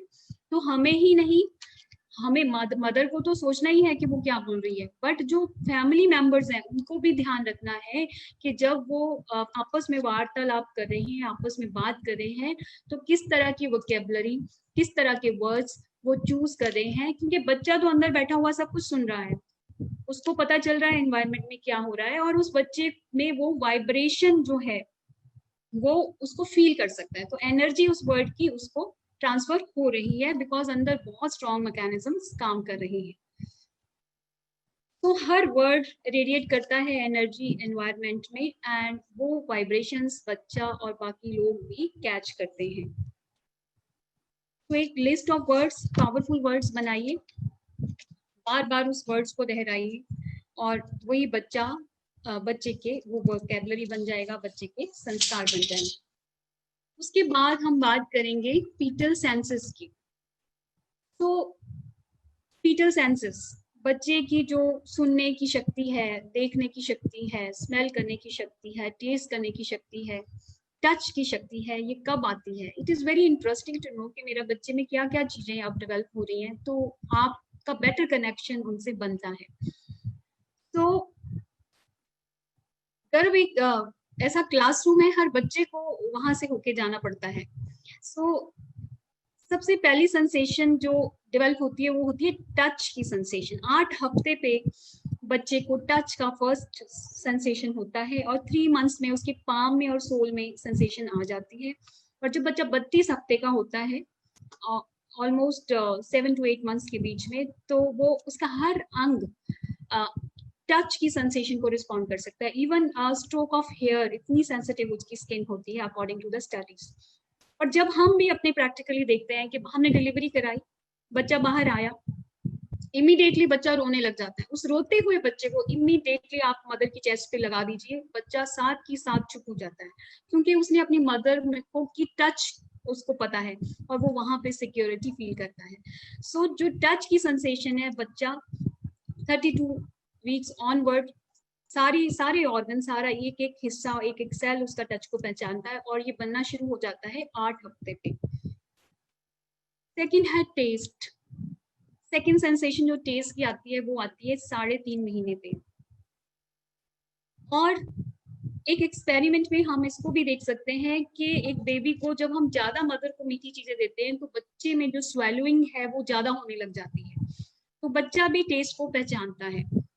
हमने ये बहुत बार सुना है कि प्रेगनेंसी में कई बार मदर को क्रेविंग्स होती हैं अलग अलग चीजों की। कई चीजें उसे पसंद है वो जो छोड़ देती हैं, कई चीजें उसको नहीं पसंद है वो खाने लग जाती हैं, और अक्सर एक बार बहुत तीखा सा अच्छा लगता है उनको, या कुछ उसको एक क्रेविंग होती है कि आज तो मुझे यही खाना है। तो वो क्या हो रहा है, वो सेंसेशंस हम स्पिरिचुअल में अगर हम गर्भ संस्कार की बात करें तो वो बच्चे की क्रेविंग्स होती हैं कई बार, जो आपके उस पे असर करती हैं और आपको उसकी सेंसेशंस आपको फील होती हैं।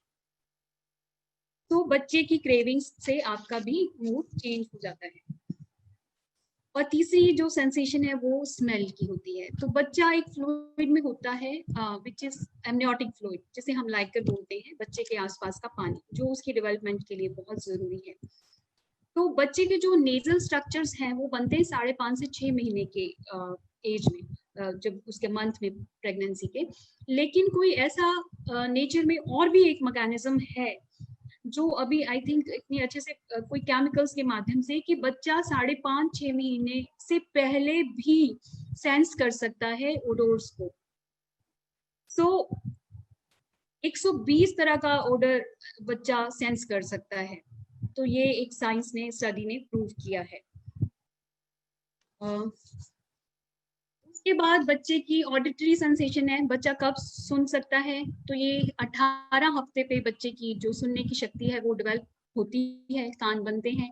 लेकिन ये भी पहले से ही, अगर आप उससे पहले 12-14 हफ्ते पे भी अगर हम कोई बहुत स्ट्रॉन्ग स्टिमुलस मदर को देते हैं तो बेबी अंदर रिएक्ट करता है। वो किस माध्यम से करता है, ये भी एक डिफरेंट मैकेनिज्म है। तो कान तो 18 वीक्स पे बन रहे हैं, लेकिन बच्चा पहले ही ऑडिटरी सेंसेस को रिस्पॉन्ड कर रहा है। ऐसे ही विजन का है, विजन जो बच्चे की जो आईलिड्स हैं वो क्लोज होती हैं और 28 हफ्ते पे वो आपस में अलग अलग होती हैं, फ्यूज्ड आईलिड से ओपन हो जाती हैं 28 हफ्ते पे। लेकिन इवन 20 वीक्स पे अगर स्ट्रॉन्ग लाइट को मदर को एक्सपोज किया जाए तो बच्चा अंदर रिएक्शन देता है। तो ये सारे मैकेनिज्म हैं जो एक फिजिकल स्ट्रक्चर्स तो बन ही रहे हैं, वो भी साइंस बता रही है और एक्सपेरिमेंट बता रहे हैं कि उससे पहले भी बच्चा उन सेंसेस से रिएक्ट करता है। तो कोई और माध्यम, कोई और जरिया हमारी बॉडी में हार्मोन्स के जरिए, केमिकल के जरिए भी बच्चा वो सारी चीजों को रिस्पॉन्ड कर रहा है। तो ऑडिटरी की सुनने की बात आती है तो ये जैसे डॉक्टर सौरभ ने जिक्र किया था कि बहुत पुरानी हमारी एंशिएंट स्टोरी है अभिमन्यु की, जो हम सब ने सुनी हुई है। सबको पता है कि जब भगवान श्री कृष्ण अर्जुन को बता रहे हो चक्रव्यूह की भेदन कैसे करना है, तो सुभद्रा जो गर्भ से होती है, अभिमन्यु उसके गर्भ में होता है, वो भी सुन रहा होता है। तो मैं सिर्फ इस स्टडी से इतना बताना चाहती हूँ कि 3-4 पॉइंट्स हम इससे सीख ले सकते हैं। ये एक स्टोरी नहीं है, ये एक फैक्ट है, ये गर्भ संस्कार है जो स्टोरीज के जरिए हम सबको सिखाया जाता है। हम शुरू से इसको सुनते तो हैं पर शायद उसको अप्लाई नहीं कर पाते। तो ये स्टोरी हमें बताती है अभिमन्यु की कि जो बच्चा है वो गर्भ में सुन सकता है और सुनने के बाद उस नॉलेज को मेमोराइज भी करता है, लर्न कर सकता है, क्योंकि ये नॉलेज अभिमन्यु ने लर्न किया। और जब उसको बड़े होने के बाद, कितने सालों बाद, 20-25 सालों के बाद, जब ये नॉलेज उसको यूज करने का टाइम आया तो वो इस चीज को अप्लाई भी कर सकता है। एंड जो चौथी मोस्ट चीज थी कि उसको चक्रव्यूह से निकलना नहीं आया। वो क्यों नहीं आया? भगवान कृष्ण ने तो सब बताया, अर्जुन को तो आता था, लेकिन सुभद्रा ने वो नहीं सुना। तो जो मेहनत करनी है वो आपको करनी है, आप ही एक जरिया है। तो मदर को बहुत सतर्क रहना है। अगर मदर एफर्ट नहीं लगाएगी तो हम अभिमन्यु क्रिएट नहीं कर पाएंगे और चक्रव्यूह भेदना हमें नहीं आएगा। बट अगर सुभद्रा ने वो सुना होता तो डेफिनेटली वो भी उसको आता। आप एक सोचिए कि कितना लॉन्ग टर्म इम्पैक्ट किसी चीज का हो सकता है। सो बेसिकली इससे हमें ये सीखना चाहिए कि मदर को 9 मंथ्स में कौन सी इनपुट्स आपके बच्चे को देनी है, अपने बच्चे को कौन सी नहीं देनी है, उसके लिए बहुत सतर्कता, कॉन्शियस उसको होना है हर एक्शन में, हर सोच में, हर स्टेप में। Next is power of music, chants and मंत्र। हर चीज का जैसे मैंने बताया अपना एक महत्व है, ऐसे ही हमारी जो म्यूजिक है उसका तो एडल्ट लाइफ पे भी, अगर हमारा मूड ठीक नहीं होता, आप एक सूदिंग सा म्यूजिक लगा लीजिए तो आपका मूड ठीक होना शुरू हो जाता है। तो अलग अलग तरह का म्यूजिक जो है वो हर ह्यूमन बीइंग पे अलग अलग तरह का इफेक्ट डालता है। सो प्रेगनेंसी में कैसा होना चाहिए music? It should be smooth, soothing, not loud, इस तरह का म्यूजिक होना चाहिए। आप कोई चैंट्स, आपको जो मंत्रास पसंद है आप उसको प्ले कर सकते हैं। खाना बनाते वक्त आप चैंट्स और म्यूजिक प्ले कर सकते हैं। प्रेग्नेंट लेडी में इसका क्या होता है कि जो बहुत अच्छे हार्मोन्स हैं वो बॉडी में रिलीज हो रही हैं अच्छे म्यूजिक को सुन के, और बच्चे में भी पॉजिटिविटी का संचार होता है। चैंट्स में बहुत powerful energy, high energy words होते हैं, और बार बार वो बच्चा उन चैंट्स को सुनता है तो वो बच्चे पे भी उन चैंट्स का, उन विचारों का, उन वर्ड्स का सीधा असर होता है। और सबसे पहला म्यूजिक जो बच्चा गर्भ में सुन रहा है वो है मदर की हार्ट बीट। वो बहुत फैमिलियर होता है अपनी मदर की हार्ट बीट से, और बच्चे मदर की जो ब्लड फ्लो हो रहा है उस सर्कुलेशन को भी पहचानता है। बाहर आके भी अगर जब बच्चा हो जाता है, बेबी रोए और अगर मदर उसे अपनी चेस्ट पे लगा तो वो बच्चा चेस्ट पे लगाते ही चुप हो जाता है। तो टच का एहसास होता है वो बच्चे की, वो बच्चा अपनी माँ की हार्ट बीट को पहचानता है। सो म्यूजिक का बहुत असर होता है। अगेन मैं आपको एक स्टडी यहाँ पे बताऊंगी कि एक प्रीटर्म बेबीज जो सेम वेट के थे,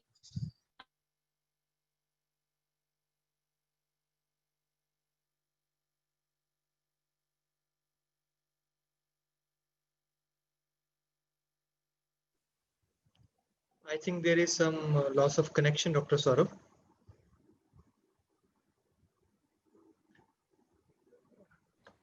इन द वाइल जो क्वेश्चंस आए हैं, जब तक ज्वाइन कर लेती हैं श्वेता मैम दोबारा, तब तक उन क्वेश्चंस को अगर हम अपने एंड पे अगर डील कर लें, like there is one question, what is the role of father? ये डॉक्टर साहब बहुत बढ़िया क्वेश्चन। डॉक्टर श्वेता ने जो बताया है, जो मदर का रोल है वो भी उतना ही इम्पोर्टेंट है और फादर का रोल भी उतना ही इम्पोर्टेंट है। क्योंकि जो फादर है, फादर जो हीलिंग टच देता है, जब फादर घर में आता है तो वो बच्चे के साथ कैसे बात करता है, जब बच्चा गर्भ में है उसको टच करता है, उसको फील करता है, तो वो भी बहुत इंपॉर्टेंट है। Yes, doctor Shweta is here. तो यस डॉक्टर श्वेता, आपको अनम्यूट करना पड़ेगा। डॉक्टर श्वेता आपका म्यूट है। श्वेता को मैं बना रहा हूँ को होस्ट, तो फिर वो राइट होस्ट, और you are already co host, you are already Shweta आपको कैन कंटिन्यू मैम। आपको अनम्यूट करना पड़ेगा डॉक्टर श्वेता, आप म्यूट हैं। Yes you are unmuted. अभी I think I am audible now. Yeah you are audible doctor Shweta. So मैं बात कर रही थी एक स्टडी की, जो प्री टर्म बेबी जो बर्थ से पहले हो जाते हैं उनकी एक स्टडी हुई। ऑलमोस्ट सेम जेस्टेशन पे ये स्टडी हुई है, 30 to 32 वीक्स पे ये स्टडी हुई है। न्यू नेटल आईसीयू में ये स्टडी हुई। तो उन्होंने 2 ग्रुप बनाए बच्चों के, सेम वेट और एज 32 वीकर बेबीज के। तो उन्होंने उन बच्चों को सेम मेडिकेशन और सेम उनका था ट्रीट करने का तरीका, बट फर्क सिर्फ इतना था कि एक को थोड़ा सा सूदिंग म्यूजिक बैकग्राउंड में चलाया और एक को नहीं। तो कंक्लूजन इस स्टडी का ये था कि जिन बच्चों को म्यूजिक के साथ ट्रीट किया गया उन बच्चों का वेट गेन फास्ट भी था और ज्यादा भी था। तो देयर आर मेनी एक्सपेरिमेंट्स जो इस तरह से आपको मिल जाते हैं। और एक ऐसे ही एक प्री टर्म बेबीज के ऊपर एक और भी एक्सपेरिमेंट है जिनको उन्होंने एक थोड़ा सा मूवमेंट दी, जैसी मूवमेंट उनको पेट में मिलती है जब मदर चलती फिरती है, तो एक क्रेडल में रख के। तो उनमें भी देखा गया कि जो अचीवमेंट हुई उनके माइलस्टोन की, वो डेफिनेटली फास्ट थी और बेटर थी as compare to another group जिनको ये इफेक्ट, स्वेइंग वाला इफेक्ट नहीं दिया गया था। सो बहुत सारे एक्सपेरिमेंट हैं, बहुत सारा लिटरेचर है, बात सिर्फ मानने की है और प्रैक्टिस करने की है। अगर ये छोटी छोटी चीजों का ध्यान आप इस समय पे रखते हैं तो आप इसका लॉन्ग टर्म इफेक्ट देख सकते हैं। सो 9 months की जो मेहनत है वो ईयर्स ऑफ हार्ड वर्क को बचा सकती है, जो हम पूरा जीवन अपने बच्चों को बनाने में, सुधारने में लगा देते हैं। तो next is important slide is, ये मेरा फोन ही मेरा शेयर स्क्रीन।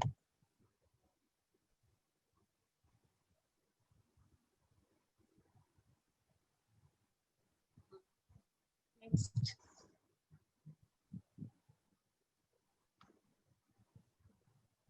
तब तक ऑडियंस को बता दें जो हमारे ये सेशन की रिकॉर्डिंग फेसबुक पर अवेलेबल रहती है और वो यूट्यूब पे भी जल्द ही अपलोड किया जाता है। दोनों ही प्लेटफॉर्म पे आप हमारी वीडियोस देख सकते हैं।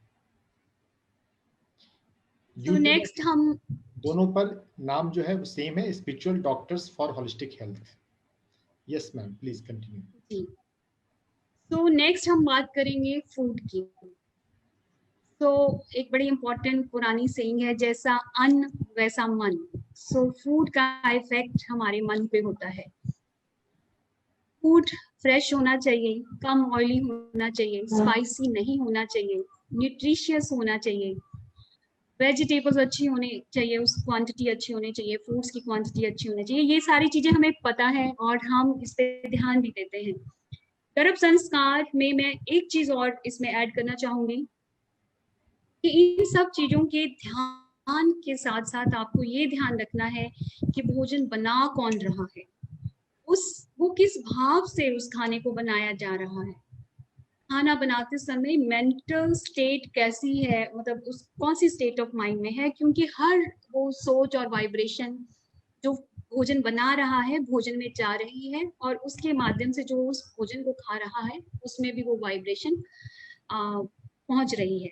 सो खाना बनाते समय कोशिश करनी चाहिए कि घर पे ही आप खाना बनाएं।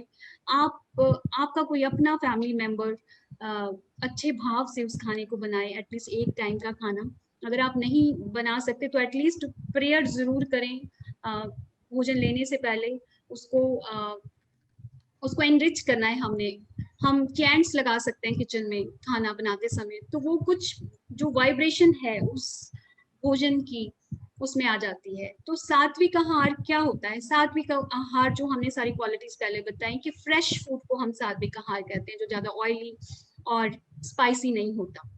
एक तामसिक आहार वर्ड यूज किया जाता है भोजन के लिए, और एक राजसिक। तो तामसिक तो बिल्कुल नेगेटिव एनर्जी वाले फूड के लिए बोला जाता है। और प्रेगनेंसी में हमें कौन सी एनर्जी चाहिए? हमें हाई एनर्जी चाहिए। तो मैं कहीं पढ़ी थी, जो बीज होता है उसमें हाईएस्ट एनर्जी होती है। बीज जो पूरा पोटेंशियल रखता है एक पौधा पेड़ बनाने का। तो अगर हम एग्जांपल दें कि हाईएस्ट एनर्जी फूड कौन सा होगा, तो प्रेगनेंसी में स्प्राउट्स बड़े अच्छे हैं। तो बीज की जो वाइब्रेशन होती है बीजों की वो बहुत हाईएस्ट होती है। तो जो स्प्राउट्स है वो high energy high vibration food में कंसिडर होता है, and it is very beneficial आपके लिए भी, आपके बच्चे के लिए भी। तो प्रेगनेंसी या वैसे भी आप ये फूड को अपनी डेली डाइट का हिस्सा बना सकते हैं। तो आपको लग सकता है कि ये छोटी छोटी चीजें हैं, बट जैसे मैंने पहले बताया कि इस टाइम पे कैनवस सामने है और ब्रश आपके हाथ में है, आप जैसा चाहें वो चित्र आप पेंट कर सकते हैं। तो छोटी छोटी चीजों का हर एक का अपना महत्व है, और हर एक छोटी चीज जो आप इस टाइम पे प्रैक्टिस करेंगे वो बहुत बड़ा इम्पैक्ट आपके बच्चे की पर्सनालिटी में अपना हिस्सा डाल रही है। Next important thing is grounding. तो ग्राउंडिंग क्या है? ग्राउंडिंग इज जब आप अपनी फिजिकल कनेक्शन बनाते हैं अपनी ह्यूमन बॉडी का मदर अर्थ के साथ, वसुंधरा माँ के साथ। तो क्या होता है ग्राउंडिंग में? या एक और सिंपल चीज कि हमें अपने आप को नेचर से कनेक्ट करना है ताकि हम नेचर की एनर्जी अपने आप में ले सकें। तो ग्राउंडिंग करने से क्या फायदा होता है? ग्राउंडिंग से आपका माइंड ज्यादा फोकस हो जाता है, आप बहुत बैलेंस्ड फील करते हो, सेफ्टी फील करते हो, सिक्योरिटी फील करते हो। तो जो ग्राउंडिंग है आप कैसे करें? आपने वैसे भी डॉक्टर संदीप ने भी शुरू में बताया था कि हमारा जो शरीर है वो 5 तत्वों से बनता है, जिसमें कि अर्थ है, वाटर है, फायर है, एयर है और ईथर है। तो जितना भी स्ट्रक्चर सॉलिड है उसे अर्थ के साथ जोड़ा जाता है, जैसे बोन है, और बोन हमें सेफ्टी सिक्योरिटी, जो सिक्योरिटी है एक स्ट्रक्चर को बैलेंस प्रदान करती है। तो जितना भी लिक्विड है, जो ब्लड है, उसे वाटर के साथ कंपेयर किया जाता है। हमारे टेम्परेचर को फायर के साथ कंपेयर किया जाता है। एयर, जो सारी ट्रांसफॉर्मेशन एक्सचेंज ऑफ एयर हो रहा है वो हमारे बॉडी को बनाती है। और एम्प्टीनेस इनसाइड अस, जो कि हॉलो ऑर्गन्स हैं, बोन्स में जगह होती है जहाँ एम्प्टीनेस होती है, उसे ईथर का नाम दिया जाता है। तो 5 तत्वों से हमारा शरीर बनता है। और कई बार बहुत सारी नेगेटिविटी, कई बार बेसिकली इन एलिमेंट का आपस में बैलेंस होना बहुत जरूरी है। तो ग्राउंडिंग बहुत अच्छी एक टेक्निक है प्रेगनेंसी के दौरान भी, और वैसे भी आप अपनी नॉर्मल लाइफ में इसको कर सकते हैं। आप नंगे पांव घास पे चलिए आपकी, और इस सोच के साथ कि ऑल आप मदर अर्थ से कनेक्ट कर रहे हैं, और जितनी भी नेगेटिव एनर्जीज हैं या कोई दुख तकलीफ आपके शरीर में है, वो आपके सोल से, पैरों के सोल से होती हुई मदर अर्थ में जा रही है। और मदर अर्थ से कोर से पॉजिटिव एनर्जी आपकी तरफ, आपके शरीर की तरफ आ रही है। ऐसे में आप अपने बच्चे की तरफ पॉजिटिव एनर्जी, प्रकाश आते हुए आप उसको फील कीजिए, महसूस कीजिए, बच्चे को एनर्जी से भरिए। ये चीज अगर आप सुबह सनराइज के टाइम करते हैं तो और भी अच्छा है। उसमें एक तो ये फायदा है कि सन की जो एनर्जी है सुबह के टाइम, वो आपको मिलती है, आपके बच्चे को मिलती है। सन एक्सपोजर जो सुबह सनराइज का टाइम होता है, और जो उस साइंटिफिकली भी जो विटामिन डी है, हम बोलते हैं सूरज की किरणों से हमारी स्किन में बनता है। तो आजकल अगर हम देखें मेडिकली भी, अगर किसी का भी विटामिन डी का आप टेस्ट करा लें तो सब लोग डेफिशिएंट हैं, और इतने डेफिशिएंट हैं कि लेस देन 30, बिल्कुल नामात्र के मुकाबले, क्योंकि हमारा लाइफस्टाइल ही ऐसा है, हम अपने आप को नेचर से कनेक्ट ही नहीं करते हैं। तो विटामिन डी का रोल बहुत ज्यादा है। हम सप्लीमेंट्स भी देते हैं प्रेगनेंसी में, बट आप इसे नेचुरल रूप में भी सन से ले सकते हैं, ग्राउंडिंग करते वक्त, नेचर से कनेक्ट करते वक्त। और क्या तरीका है, आप वॉक के लिए जाएं, कोई गार्डन आसपास में चूज करें और वहां पे वॉक करें, सुबह के टाइम, शाम के टाइम, नेचर से कनेक्ट करिए जिस तरीके से आप होना चाहते हैं। और तीसरी एक और चीज है कि कोई पेड़ के नीचे भी आप बैठ सकते हैं। तो उसमें फीलिंग क्या लानी है कि आपकी पैरों से एनर्जी होती हुई, जैसे पेड़ की रूट्स होती हैं, वो जमीन के अंदर जा रही हैं और पॉजिटिव नेगेटिव एनर्जी को आपके शरीर से बाहर लेके जा रही हैं, और पॉजिटिव एनर्जी आपके बच्चे में, आप में भर रही है। तो ग्राउंडिंग की प्रैक्टिस भी बहुत जरूरी है। तो ये सारी चीजें जो छोटी छोटी हैं, आप रूटीन जिंदगी में सैर तो आप करती ही हैं, लेकिन आप अपने मन में बस ये एक भाव ले आइए और बच्चे को इमेजिन करके उसको एनर्जी से भरिए, तो ये उससे बहुत ज्यादा आपकी हेल्प करता है। तो एक और बहुत इंपॉर्टेंट चीज है, welcome a soul, not male और फीमेल। तो कई बार जाने अनजाने में, ये नहीं कि आपको बेटा चाहिए या बेटी चाहिए, सपोज आपको बेटी भी चाहिए, और जाने अनजाने में आप उसकी बातें करते हो अपने हस्बैंड के साथ, अपनी फैमिली के साथ, और कई बार तैयारी भी करने लग जाते हैं। कई लोग तो कपड़े भी खरीदने लग जाते हैं कि पिंक खरीदे या ब्लू खरीदे। मान लो जो अंदर बैठा हुआ है वो आपके वाला नहीं है, आपको बेटी चाहिए तो अंदर बेटा है, और आपको बेटा चाहिए तो अंदर सपोज बेटी है, जिसके चांसेस बहुत ज्यादा है, ऐसा होता है। तो जो एक फीलिंग ऑफ रिजेक्शन है वो आत्मा के अंदर घर कर जाती है। तो कभी भी आपने बेबी के बारे में बात करिए, but male and female gender में डिस्कशन में मत पड़िए, क्योंकि हो सकता है 50% प्रोबेबिलिटी कि जिसकी आप बात करें वही हो, लेकिन 50% प्रोबेबिलिटी ये भी हो सकती है कि वो अंदर नहीं, वो चीज नहीं है जो आपको चाहिए।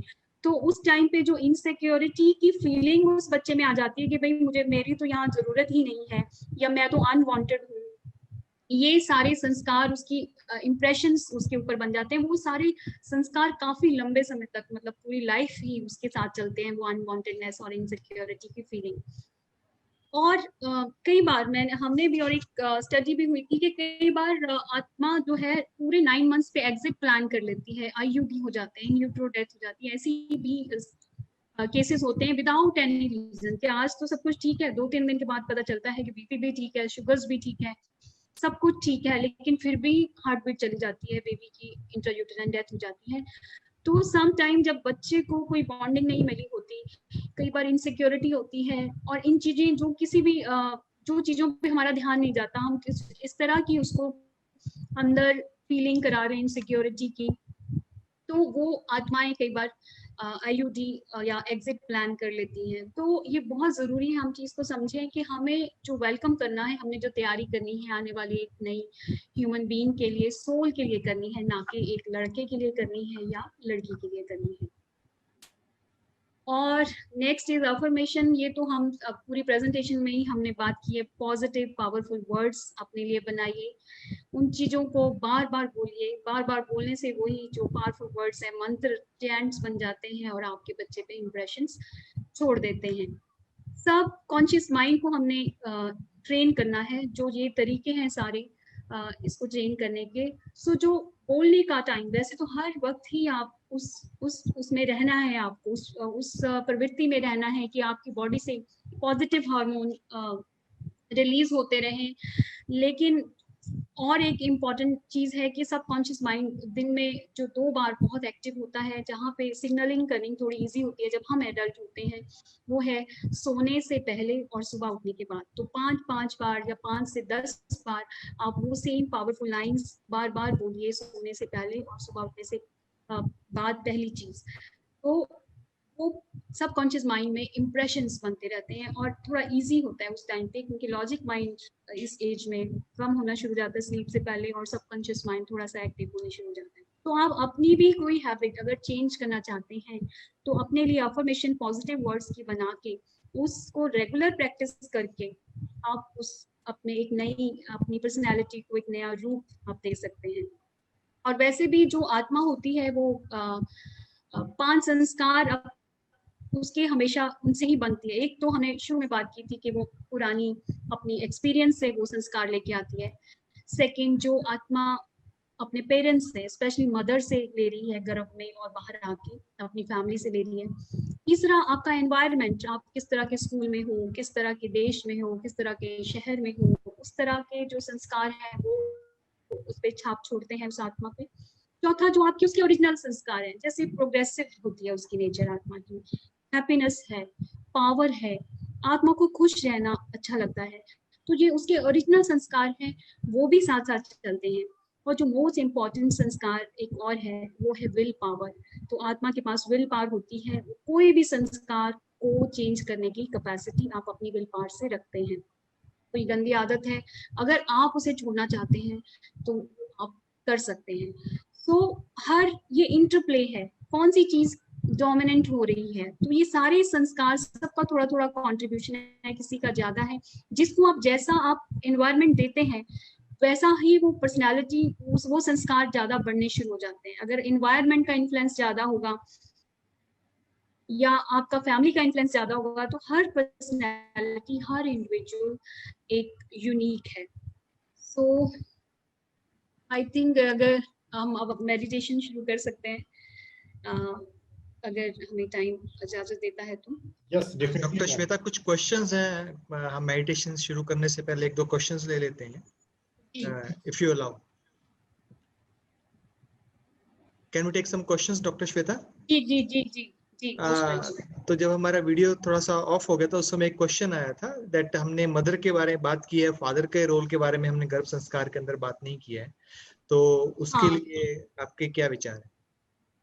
देखिए, ये जो जितनी भी हमने बात की, हम ज्यादा मैंने मदर के लिए बोला है, लेकिन इसमें सबसे पहले जो कंट्रीब्यूशन रहता है वो सारी फैमिली का ही कंट्रीब्यूशन रहता है। उसमें अगर हम 100 में से लें तो अगर मदर का रोल है 50%, तो 50% रोल फादर का भी है। ये मेडिटेशन अकेले मदर को ही नहीं करनी है, अगर आप दोनों मिलके इस मेडिटेशन को करते हैं तो ये बहुत ज्यादा इम्पैक्टफुल होती है और बच्चे को भी सेफ्टी एंड सिक्योरिटी का एहसास फादर से आता है। फादर अपने बच्चे के साथ कम्युनिकेशन कर सकते हैं, उसकी जब मूवमेंट हो रही है उसको टच करके उसको फील कर सकते हैं, उसके साथ बात कर सकते हैं, तो बच्चा भी फैमिलियर, अपने फादर से भी फैमिलियर हो जाता है। तो ऐसे ही घर में बाकी जो लोग हैं, दादा दादी हैं, जो उनके सिबलिंग्स हैं, आप उनसे भी उनको इंट्रोड्यूस करा सकते हैं बच्चों को। तो फादर का जो रोल है वो भी बहुत इंपॉर्टेंट है, पर मदर के थ्रू ये चीजें हो रही हैं तो मदर एंड फादर का जो आपस का रिलेशन है वो भी बहुत इंपॉर्टेंट है। कोई आर्ग्यूमेंट नहीं है होने चाहिए उसमें। बहुत उन 9 मंथ्स में हमने मदर के लिए क्या इनपुट्स देनी है, फादर को भी इन चीजों का ध्यान रखना है कि वो भी उनको पॉजिटिव इनपुट्स दें और बहुत कॉपरेशन दिखाएं मदर के साथ, क्योंकि जो लेडी है वो उस टाइम पे फिजिकली भी एक चैलेंजिंग सिचुएशन से गुजर रही है, मेंटली तो इमोशनली तो वो है ही। तो फादर का सपोर्ट होना एक प्रेग्नेंट लेडी के लिए बहुत बहुत इम्पोर्टेंट है। और फादर से कनेक्शन बनाना ये उस मदर की जिम्मेवारी है। तो मेडिटेशन में बच्चे को अपने पिता के बारे में इंट्रोड्यूस करा सकते हैं, उनको पॉजिटिव गुण जो आपके पिता के हैं, पॉजिटिव गुणों को बता सकते हैं कि ये आपके पिता हैं, आप इनकी आवाज सुन सकते हो। सो फादर उस टाइम पे बात कर सकते हैं। अगर नहीं भी बात करें तो आप अपने हस्बैंड के पॉजिटिव गुण गिना सकते हैं कि बहुत ऑनेस्ट हैं, बहुत मेहनती हैं, बहुत मेहनत से काम करते हैं। तो वो सारी पॉजिटिविटी बच्चे में ऑटोमेटिकली आ जाएगी और फादर से भी एक बेटर रिलेशन बनना शुरू हो जाएगा। Super, thank you doctor Shweta, बहुत ही अच्छे ढंग से आपने इस क्वेश्चंस का आंसर दिया। और दोस्तों, क्योंकि हमारे पास समय बहुत सीमित है, इसलिए हम सभी क्वेश्चंस नहीं ले पाएंगे। डॉक्टर श्वेता, लास्ट हम आपसे जानना चाहते हैं, आपने हमें गर्भ संस्कार के बारे में बहुत कुछ बताया। आपने खाने से लेके मंत्रस के बारे में, म्यूजिक के बारे में, अफर्मेशंस के बारे में, थॉट्स के बारे में, हर चीज के बारे में बताया। लेकिन कुछ दोस्त हैं वो पूछ रहे हैं, अगर हमें आपसे कोचिंग लेनी हो तो आपसे वो कैसे मिल सकते हैं, कैसे पहुंच सकते हैं? और थोड़ा सा हमें क्वांटम जो क्लिनिक है उसके बारे में थोड़ा सा बताइए। देखिए, मैं जो प्रैक्टिस कर रही हूँ मैक्स हॉस्पिटल में प्रैक्टिस कर रही हूँ, बट जो मेरा क्वांटम क्लिनिक है, because I am a strong believer of holistic health, तो मुझे ऐसा लगता है कि जो हम एलोपैथी से ट्रीट कर रहे हैं, वो जो ट्रीटमेंट है वो एक बीमारी को ठीक कर रहा है, लेकिन अगर, और वो बीमारी काफी देर तक ठीक भी रहती है, लेकिन जो होलिस्टिकली जब हम किसी को ट्रीट करते हैं तो उसका रूट कॉज को हम जो है उसका रूट, ताकि बार बार वो बीमारी ना आए, उसको हम ठीक कर सकते हैं। तो बेसिकली उसका कारण जानना बहुत इंपॉर्टेंट है। सो ये होलिस्टिक हीलिंग से ही हो सकता है। जब आप एलोपैथी प्रैक्टिस करते हो ना, तो ये किसी मेडिकल स्कूल में इसको सिखाया जाता है, ना ही ये किसी कहीं पे आपको ट्रेनिंग दी जाती है, या खुद ही आपकी अंदर से एक कॉल आती है तब ये सीखते हो। जब हम बात करें हॉस्पिटल में, जब हम 15-20 मिनट की हमारी कंसल्टेशन होती है, तो हमारा जो मेन फोकस रहता है वो डिजीज ओरिएंटेड ही रहता है। उसमें हम उतनी बातें या उतना टाइम उस इंडिविजुअल को नहीं लगा सकते जितना हम उसको अलग से टाइम देके समझा सकते हैं। तो हमारे यहाँ पे क्वांटम क्लिनिक है, we have a team of 4 people, जिसमें मैं हूँ, डॉक्टर सचिन गुप्ता हैं, he is a medical oncologist, और वो भी हॉलिस्टिकली हील करते हैं, क्योंकि कैंसर बहुत सारे एक्सपेरिमेंट से, बहुत सारी स्टडीज से ये पता चल गया है कि इसको भी कैंसर सेल्स हर एक बॉडी में बन रहे हैं, लेकिन ऐसे क्या कारण है कि किस बॉडी में वो कैंसर आ जाता है और किसी में नहीं आता। तो ये कौन डिसाइड करता है कि कौन किसको ये कैंसर होगा? तो ये आप खुद हैं जो डिसाइड करते हैं, आपकी थॉट प्रोसेस डिसाइड करती है, और उसको आपने कैसे समझना है और कैसे दूर करना है ये हम उसमें बताते हैं। हमारे साथ है ओशन है, शी एंड निमृत है, ये जो उनके साथ बात करते हैं, हिप्नोथेरेपी भी करते हैं, रेकी करते हैं, एनर्जी हीलिंग करते हैं। तो ये बहुत सारे प्रोग्राम्स हैं जो हम मेडिकल ट्रीटमेंट के साथ साथ क्वांटम क्लिनिक में हम प्रैक्टिस करते हैं। Thank you doctor Shweta. Again I want to thank on behalf of spiritual doctor for holistic health, जो हमारे चैनल का पर्पस है, जो हमने और डॉक्टर सौरभ ने स्टार्ट किया था। अभी हम सभी लोग एक फैमिली के मेंबर हैं, तो जो बात को हम आगे रखना चाहते हैं, आपने आज बहुत अच्छे ढंग से इस गर्भ संस्कार के द्वारा हमें सबको समझाई। बिकॉज मेडिटेशन के बाद हम अल्फा स्टेट में चले जाते हैं, उसके बाद ना तो इतना बोलने का मन करता है। तो again, on behalf of spiritual doctor for holistic health, myself Dr. Sandeep, and with me is Dr. Saurav Ranjan. Thank you very much. और मुझे मालूम है ये topic, I'm very much honored to share my knowledge with you, such learned group, amazing people. Thank you so much for inviting me and giving me the opportunity to share my knowledge or experiences.